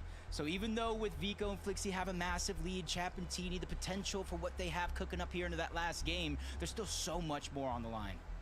There's the last chance, last opportunity for players like Phantom and QNDX that are currently in 19th place at 315 points. The cutoff right now to qualify to the Global Championship is 349 points. So they're not in qualifying range yet. They did not want to risk that 50-50 drop spot against the duo they've been contesting throughout both days. Instead, they want to go against a brand new duo, but was it the right call, Jacob? Yeah, I think if any times to do it, maybe 12th game, a little bit more surprise, let them feel comfortable. Those EMPs are doing a good amount of damage, but they don't really have the resources, the builds to fight over the way they want to. Neither does Gudenbra and Forzen. They're just kind of trapped in a little island by themselves, really left up to what QNDX and Phantom actually do, and you can see the builds being expended. And then on top of that, the danger of CZB and Nathan, who are already beginning their rotation over. It's always risky to change things up in the last match of the day because you haven't practiced it. You don't know what can go wrong, where the opposing duos rotate through, but QNDX and Phantom, they want to take those risks, and those are the risks that have high rewards. I can kind of agree with it. I can kind of agree with it. You're everything on the line here in the last game. You can't hope, you can't pray necessarily that these teams continue to perform as well as they have. You just got to take over your own destiny as Ju just takes down one. I mean, Asa just got a little bit of freedom. They see the other solo running away. He used the Nitro boost to try to create some distance. And it does look like Ju and Asa are just going to continue to let him get away because they know they need to farm up. They need more resources if they're looking to be a contender in this game. Yeah, they don't want to spend any more time hunting that last elimination. They want to focus more on the mid-late game, get their mats, get their loot, continue with their planned route and path. Kovacs has now put himself inside of a jail cell. That's where he's going to be hiding here. Now, nobody's currently there, but I feel like it really just depends. Did you land at Shipwreck Shallows? Did you loot that up already? I want to imagine yes. From Kira and Mappy, that's where a good amount of loot is going to be at on this position. As we continue to look around the map, you see some early game fights from some teams, but a lot more passive play from others. Akira, easy, not necessarily contesting. Cammy and Seti, they too are almost in that range. They're 16th place, 328 points, and they've fallen out of the top 10 in recent games. What I think's happening here is Easy and Akira have everything on the line. They don't have the Global Championship spot secured yet. And on the other hand, you have Cammy and Seti, already qualified Global Championships, nothing to lose in this match.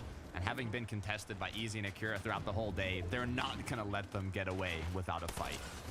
Yeah, I feel like maybe because of the way Akira and Easy are playing in this game compared to others, they know that they're running away. They know they're trying to disengage, and they don't really want to fight this. But with Easy drop down low, they might have no other choice. They break into the box once, but Seti lands a good shot. There's other teams near around. They have to be careful. PotisEye is even getting an elimination on the Chroma across the map as Cammy finally cleans up Akira. Easy's just trying to get out, and I think he may be able to due to that third-party team of Geras and Chari slowly but surely closing in. Cammy, though, is going to crash pad right beside Easy, but does he know that he's hidden? Currently in 16th place with 328 points. Cut off right now to qualify to the Global Championships. 349 points, as there's already duos in the top 10 that have qualified previously. Akira and Easy cannot go down if they want to qualify. Third party is not just closing in, they're just moving in onto Seti, who's kind of left by himself. Cammy had no choice but to disengage if he has any hope of trying to get that reboot back. Seti's doing a good job of fighting back, but there's no builds. He can't protect himself. So the 2v1, the elevation difference is what's going to matter there. And now Cammy, he's lost his duo partner, but he's going to be chasing Easy. He does not want to let him get away as Easy has picked up the reboot card from Akira and continues now to try and bring him back in the match. Hey, sometimes when multiple teams rotate into your position, you don't want to be left with scraps. You can't necessarily go back for the reboot card just yet. You have to be proactive in some way, whether you're farming, looting, or figuring out a way to get Storm Surge. That way, when you inevitably circle back and try to go for the rebuild card and get him back into the game, you're not starting from scratch. This is huge for Geras and Cherry, though. 15th place, there's one placement off the Global Championship threshold. So those two eliminations are going to come in very handy. And for Sky and Scroll, it's all about maintaining their spot. Currently just a couple spots ahead of the borderline threshold for the qualifying range. Cammy in the feed has gone down to Swizzy as well. Yeah, it's good for Swizzy. Because we were talking about Chap and Teeny. Are they going to go ahead and contest Vico, Flixie? Are they going to push them later in the game? Well, Swizzy and Vanya, if they go down, that could be an opportunity for them to try to close the gap. But they would need a win. They would need a win with a certain amount of eliminations to overtake them on the leaderboard. But anything is definitely possible. Sheeps and Turtle. Kind of making a sandwich of Sky and Scroll here, taking shots from both sides. I don't know if they know Turtle's exactly there. Nitro might even come through. I saw Turtle take it out, but it's a little too early for that full-on aggression, in my opinion. They need a big tag, some sort of damage first, as Sky looks for the shot, but he's unable to connect it. Him and Chiefs quickly going right next to each other, rotating on out to a little bit more safer position. Sky going all the way down low to the low ground. Instead of just running on the water, he wants to dip a couple toes in. He knows how fruitful those dashes can be, especially when you're disengaging just like this, as Mystic and Maxi are also in that location, which is garnering the attention of Chiefs and Turtle. Sky and Scroll gonna elevate themselves now. I believe they saw another duo getting closer and closer to Chiefs and Turtle, so maybe even a potential for a bit of damage, but now with all the duos disengaging, I think it's back to the regular route. And it's already judging by this first pool. You can see like Rebels Roost, its whole top left portion of the map is not in zone. Not even an inch of it is on the corner, which means we might have another south, maybe a little bit of an eastern zone this time around. You can see Nitrodrome right there, just in the location. So yeah, kind of confirmed. Southeast, whether it's drastic south or drastic east, we'll find out later in this game. Phantom QNDX, they've made their way to Mount Olympus. Roaming the map like they don't know where it's home, but they got to be careful with those side shots. QNDX has been cracked, 73 HP. Good news is, though, Minis, Flowberry, they can recuperate that quickly. Yeah, even if you want to pop the cola, use it now, early on in this game. Could be an opportunity, and I think, you know, you're just trying to trade for Surge just a little bit. You get cracked like that, shield gone. It kind of makes you second guess. Is this worth it? Especially since they're, what, 19th place to kind of start the game? They need these points. They need to be able to stay alive and kind of get these placements. They don't need these big risks, big elimination games if they're looking to go to the Global Championship. You can imagine the pressures on the line. It's not only the last match of the grand finals, the last match of Major 3, the last major and last opportunity for these players to get their spot in the Global Championship. Literally the most important moment to qualify. Everything is on the line, and Trulex and Chicho right now are just on that borderline. Yeah, 349 points, 14th place, which as it stands right now, isn't too bad, because we talk about if you already have a global championship spot secured, it's just going to roll down. You have Chap Teeny, Merstash Malabuka, Swizzy Vanya, and then Vidil and Reason, who all are in the top 10 and got their global championship spot. So as of now, obviously things could change. We're looking at the top 14, which is Trulex and Chicho on that line. I was hoping to see a Chap Teeny against Vico Flixie contestation, but both players going to continue with their game plan. Vico hitting his shots. Chap and Teeny doing their thing. They played very aggressive in the last match. Had, what, 6, 7 eliminations before the end game even started.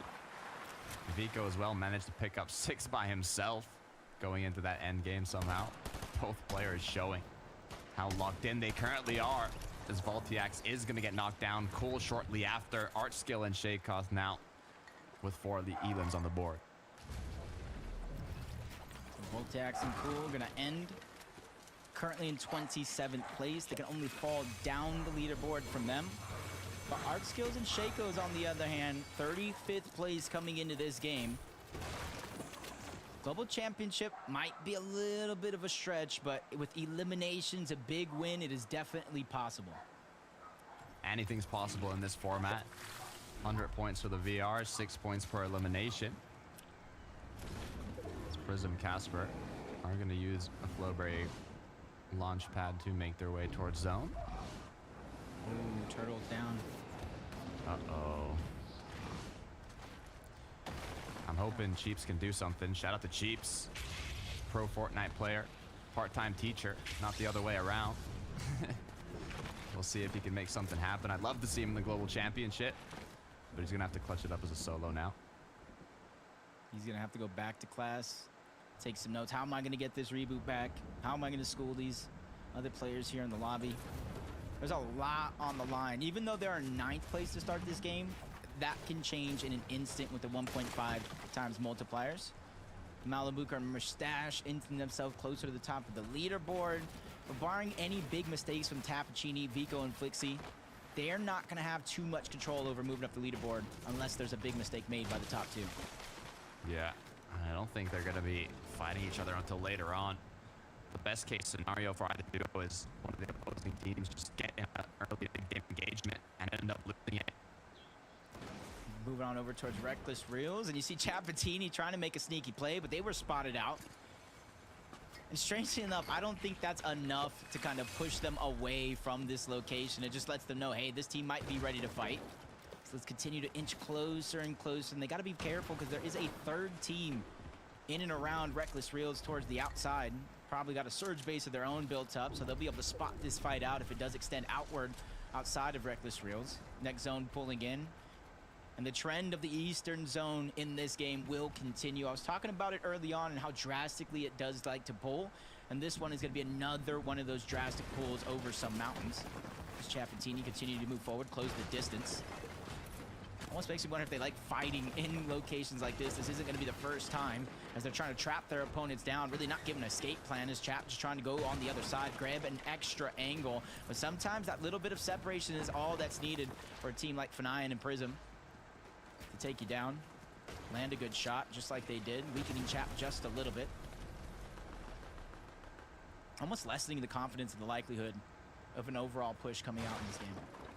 Or at least now in this game. A 4th team rotating in as well.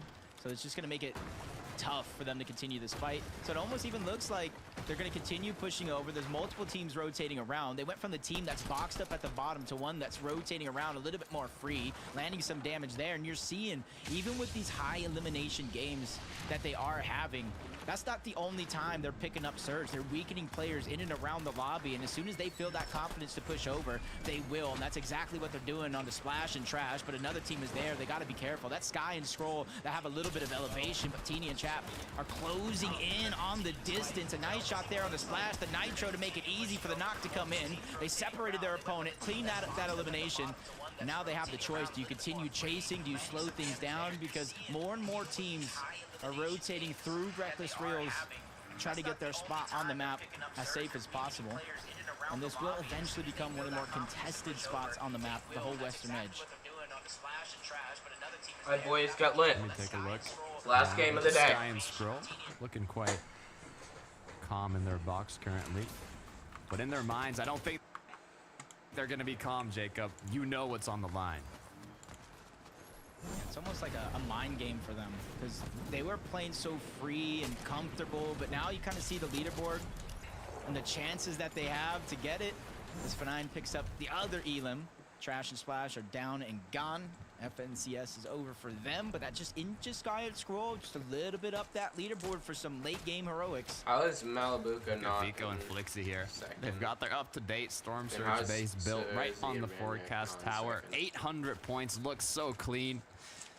Leading the pack, but if there's anything that Chap and Teeny can do to not let this one slide, they're gonna try and do it.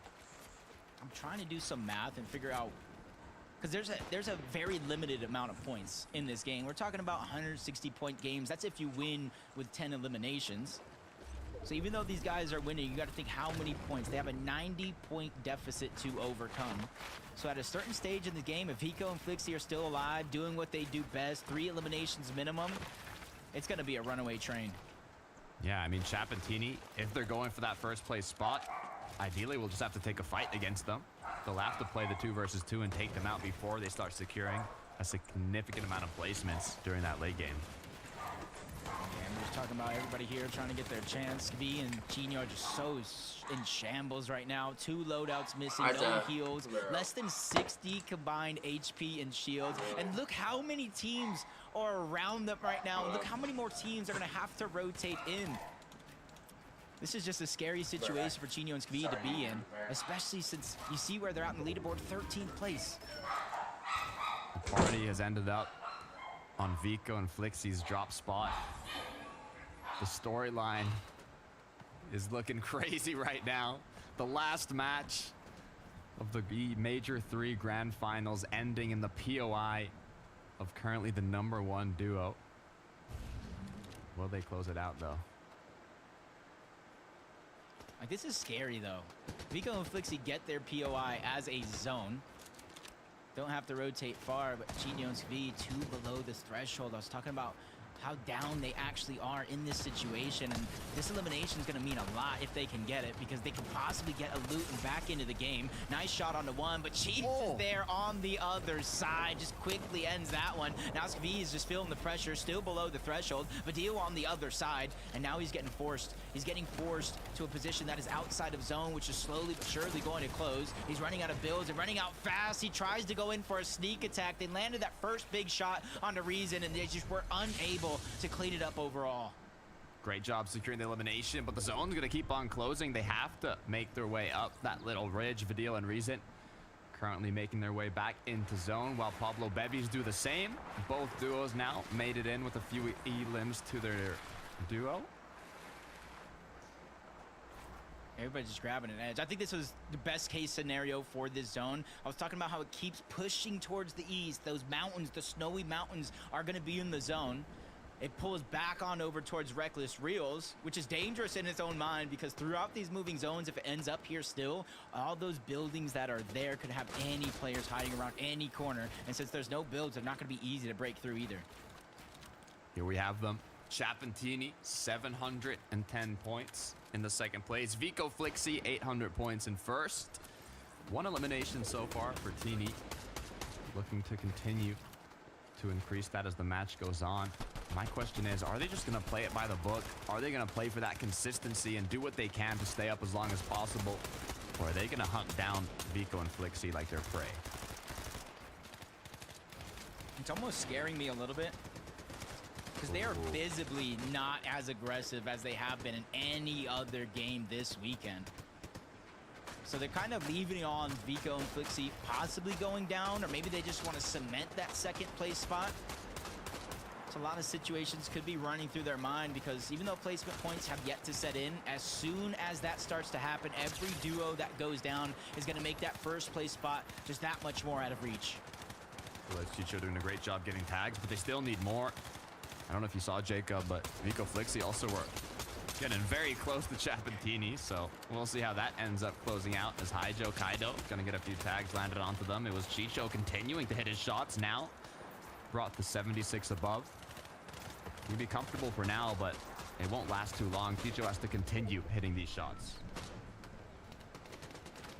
As it looks now, we got about 4 teams inside of the top 10 that are down and out of the game. And now Teeny's down as well. The top side of the leaderboard are just having a few struggles. He was at least able to get 2 eliminations before actually going down. That's a lot of loot. And if they can get that revive, that's a good chance and a refresh back in the game.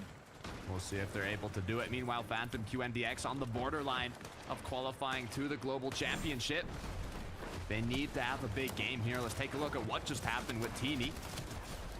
He got put into pressure, but it was no issue, as he was actually the one to secure the knock.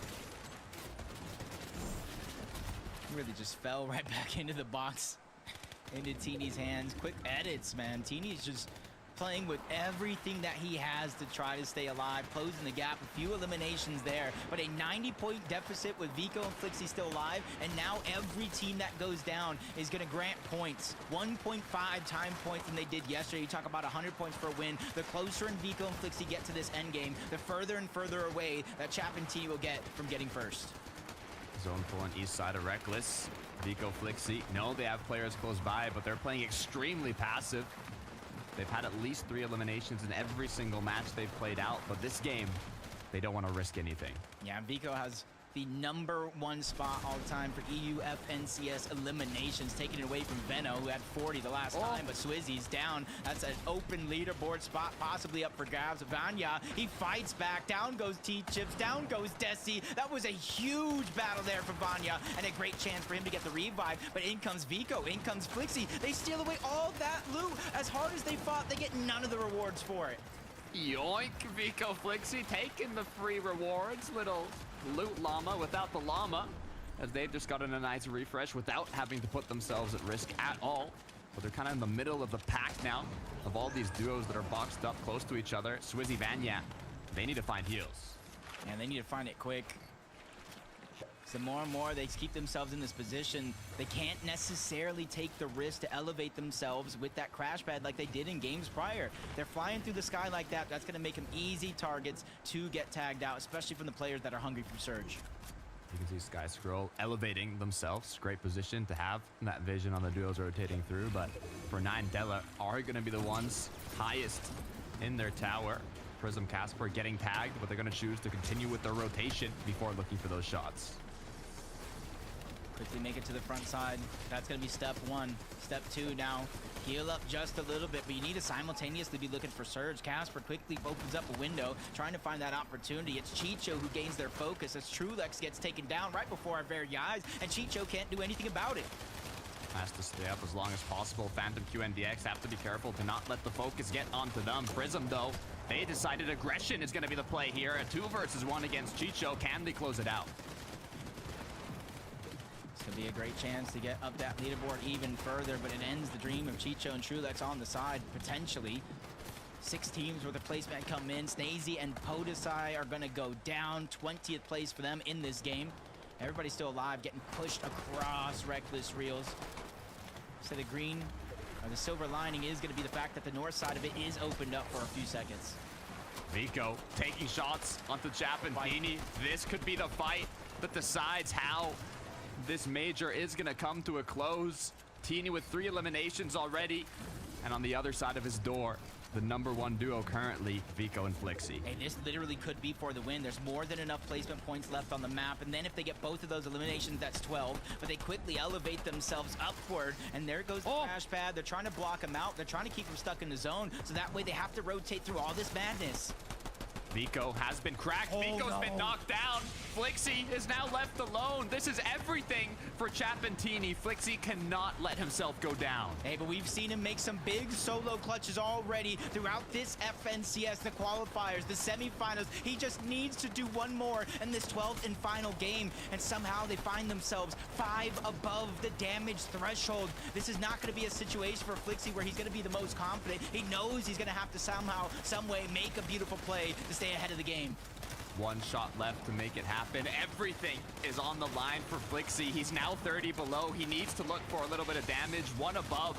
He has big pots. He has a med kit. He can tank Storm Surge for a little bit, but he cannot get eliminated. And in the high ground, you see them just looking down from above, just pressuring everybody that they can. They want to make sure they don't get contested. Another shield crack, but Flixie gets an elimination right there when he needs it most. But this is where, again, he's going to have to make himself susceptible for the crash pad. But another team jumps above. They block out that path. But if at first you don't succeed, you have to try again. This time he puts a ramp to instantly boost himself forward.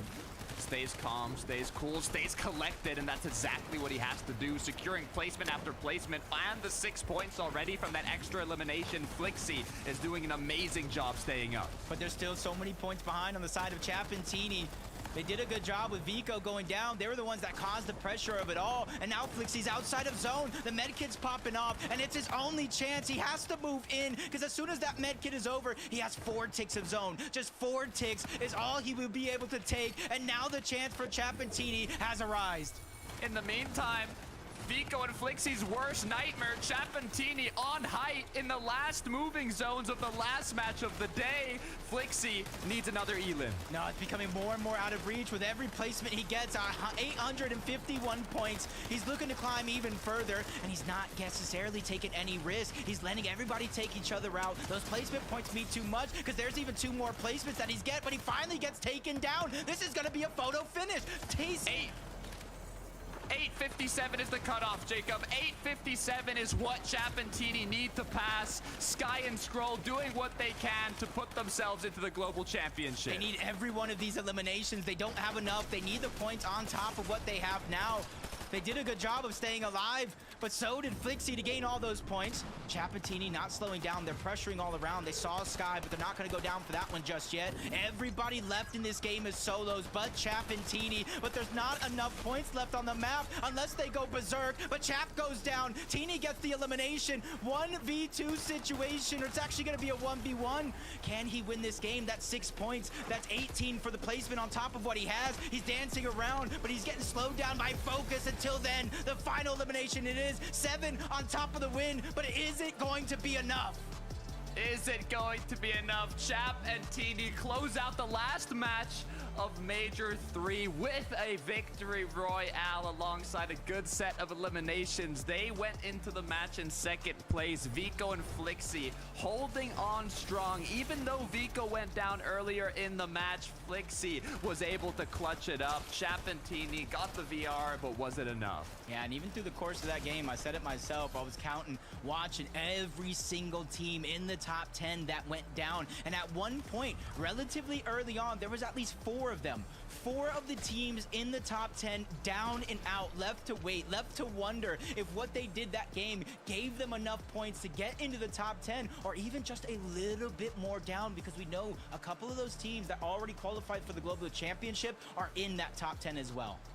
Look, one of the storylines is who's going to take home that Axe of Champions, but the other one is this is the last shot to qualify to the Global Championship, your last opportunity to get within that qualifying range. I'm not sure who is going to make it, but I know 3 people who can tell us that. That's it for me and Jacob. Let's head on over to Frankie, Levin, and Minnie. Thank you so much, Jakarta and Jacob PR. It is a photo finish with Chap and Teeny giving their everything to get 7 eliminations and the victory royale. But was it enough to secure the Axe of Champions?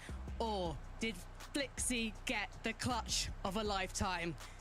And Vico is going to be so happy that he chose him as his duo partner, because after a heroic performance by Flixie, they are your official FNCS Major 3 champions. It's Vico and Flixie. Wow. Absolutely insane performance, Levin. We saw earlier in that match that Vico now holds the EU record for individual elims in an FNCS final. He's taken the crown from Venno, and he's taken the title potentially of best player in Europe. Unbelievable performance. One of the best performances we've seen from a player ever. I mean, for years now, Vico has been hyped up as this player who had insane fragging potential. He showed us that potential in plenty of situations, right? He's won lands before. He's, been leading in eliminations and stats all throughout his time in EU as a top player. But now this crowning moment, an FNCS title, the record for elims, it's just a perfect weekend for Vico here. Both of their first FNCS champions as well. They'll be overjoyed with it. And you cannot say that it was via luck, via zones, via RNG, via anything other than pure skill, determination from Vico and Flixie himself. I always see them grinding the streams, grinding the scrims, grinding the zonals, grinding the ranks, no matter what it is. They've been grinding it so much. And I can't think of 2 players that have been grinding more and that deserve it more than Vico and Flixie, especially after this weekend's performance. It's so exciting to see how much that hard work has paid off for these 2 as well. We knew that Vico could be a solo champion on LAN. We've witnessed that firsthand, but now to see him working so well as a duo partner, the development in this young player in the past year, Mini Miner, has just been such a privilege to witness. Yeah, we've always talked about the development of Vico, and then it always just goes a little bit wrong at Grand Finals. So much hype going into each Grand Finals, and now he's delivered. Now he's been able to prove, yes, I am an FNCS champion. I am one of the best individual players on the region, and as such an asset to this duo. And of course, Flixie himself as well. He's been on the come up for so long. I mean, he performed incredibly well. I think it was major number 2 of chapter 4 when he played with Griffin. And he always was one of those players that had the potential, that had the fragging ability. His IGL ability as well this weekend has been second to none. You've mentioned it so many times, Levin, the positions that they found themselves in, the game management, the zone management from both players, it's been so perfect. And I've never seen a greater duo come together here and just prove why they are one of the best teams in EU. I can agree. When you look as well at this duo, their average eliminations per game in the grand finals was over 5. Where other duos would maybe take less risks and maybe be almost like a shadow of their former selves when it comes towards the last few games, this is a duo that just held on so fast. Maybe it was slightly surprising to see in Reckless Railways the zone falling in their favor, then maybe not having as many eliminations. It was That 9 slightly points. went down after that final game, Levin. But this is a team that's going to do us so proud at Global Championships, because you know they're going to fight tooth and nail for every victory royale and every elimination on LAN. I hope they bring this energy to Globals, man, because what a team. What 2 players. I mean, when they got together, again, everybody just sort of had these ideas of what they could be and what they could achieve. And to see that they've exceeded a lot of what people said, right? You know, I made the comparison all the time. A lot of people said, are they going to be the EU version of Pure One Boyo? Comparing the levels of those 2 teams, they did what Pure One Boyo did last season. They've won the FNCS, right? And to see Vico and Flixie do that, 2 players are so deserving. I mean, when you look at 2 of the biggest grinders, hardest workers, humble guys in EU, you know, those guys are always at the top of the list. And so, yeah, hopefully at Globals they can keep this going. I mean, we're seeing a trend in Fortnite where you just need to get the 2 best fighters you can who have good chemistry with each other and let them cook, because they're going to give you results like this. Well, let's take a look at the standings. We're looking here at the top 14 for the Global Championships.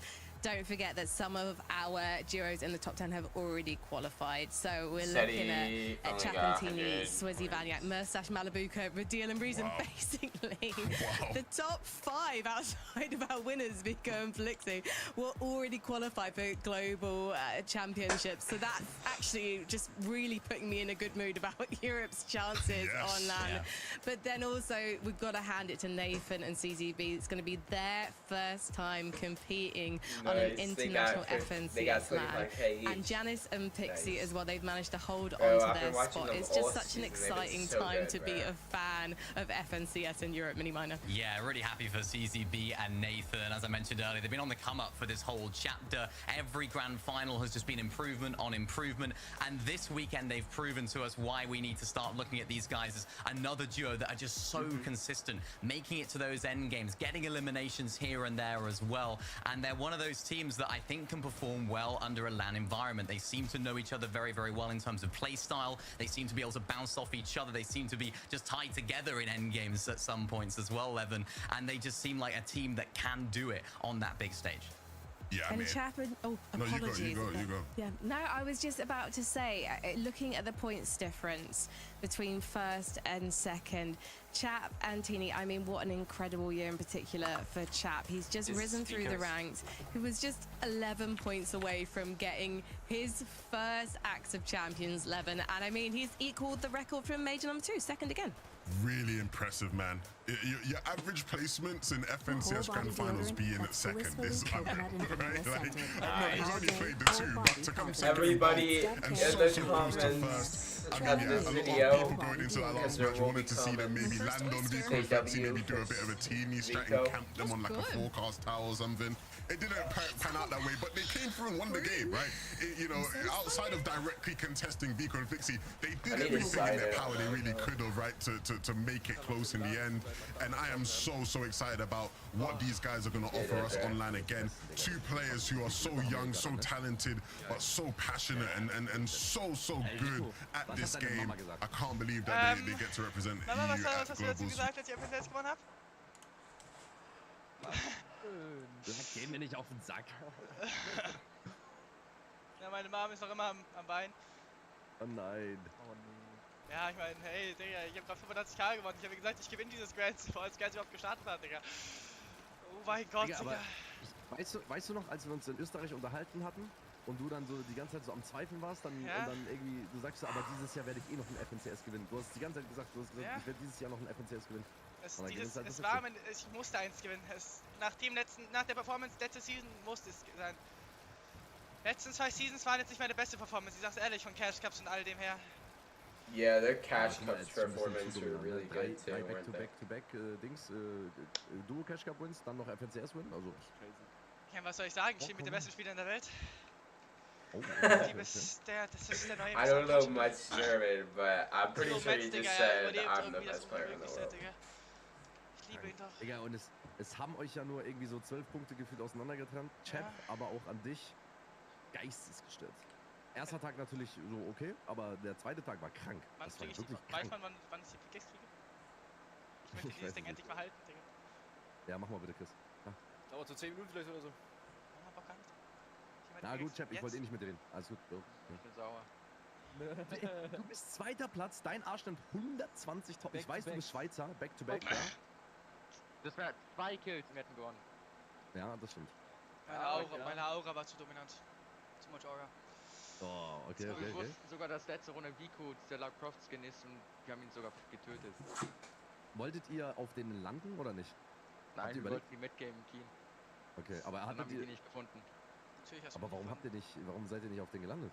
Ja, weil wir den Spot nie gelandet sind und keinen Job mehr haben. Na, okay, check. Und wir wussten, wir gewinnen sowieso die Runde.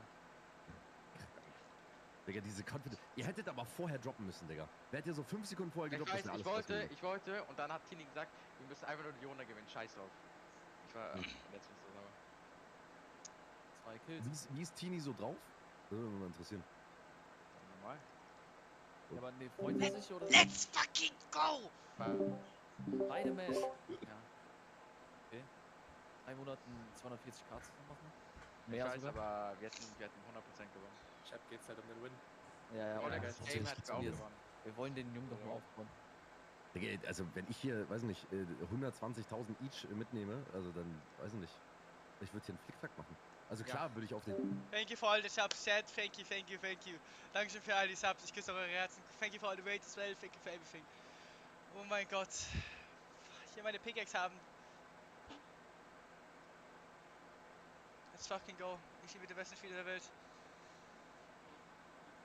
Let's fucking go.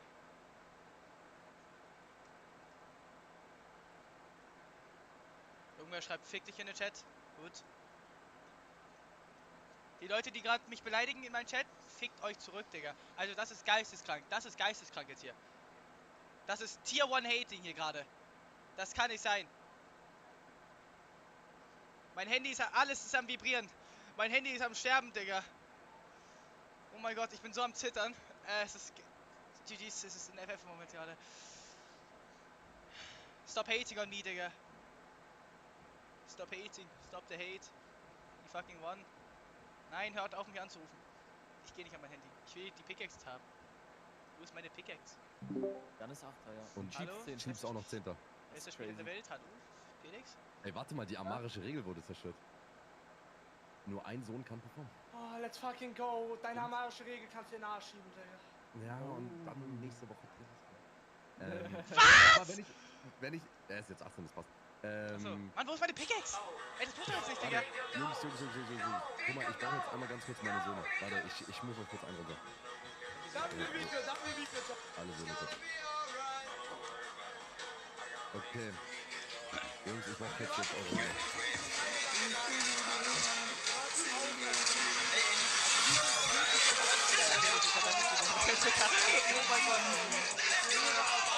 Obvious.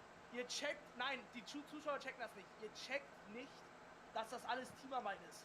Hätte Vadeal nicht eine Woche davor angefangen zu grinden, dann wären wir in der Mat. Aber ich hab's gepackt.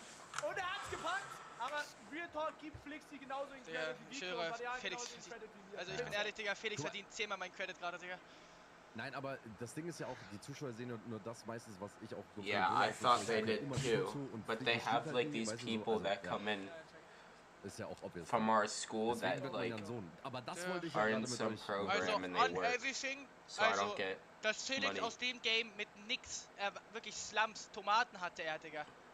Nix hatte der, Schlamm. Tatsächlich dauert es euch ab, wer schafft es mit Snowboard oder Ski Nein, aber das ist wirklich einfach krass. Wir sind da das einzige Duo, da muss ich mich crediten, das einzige Duo in Europa, das jedes FNCS Top 10 gekommen ist. 7., 4., 5. So, das was soll das jetzt machen? Also ich muss einmal ganz kurz besprechen. Ich habe nämlich... Das raste ich gleich aus hier, Digga. Ich habe nämlich vor dem FNCS noch gesagt, wenn... Der Dog geht crazy, Digga. Der Dog's going crazy. Wenn unter die Top 3 kommt, dann kommt da wahrscheinlich... W's, guys. I'm gonna restart up stream at exactly 5 o'clock. Okay? Guys, I'll see y'all. Love y'all. Thank you for coming by. Sorry I couldn't be there that while.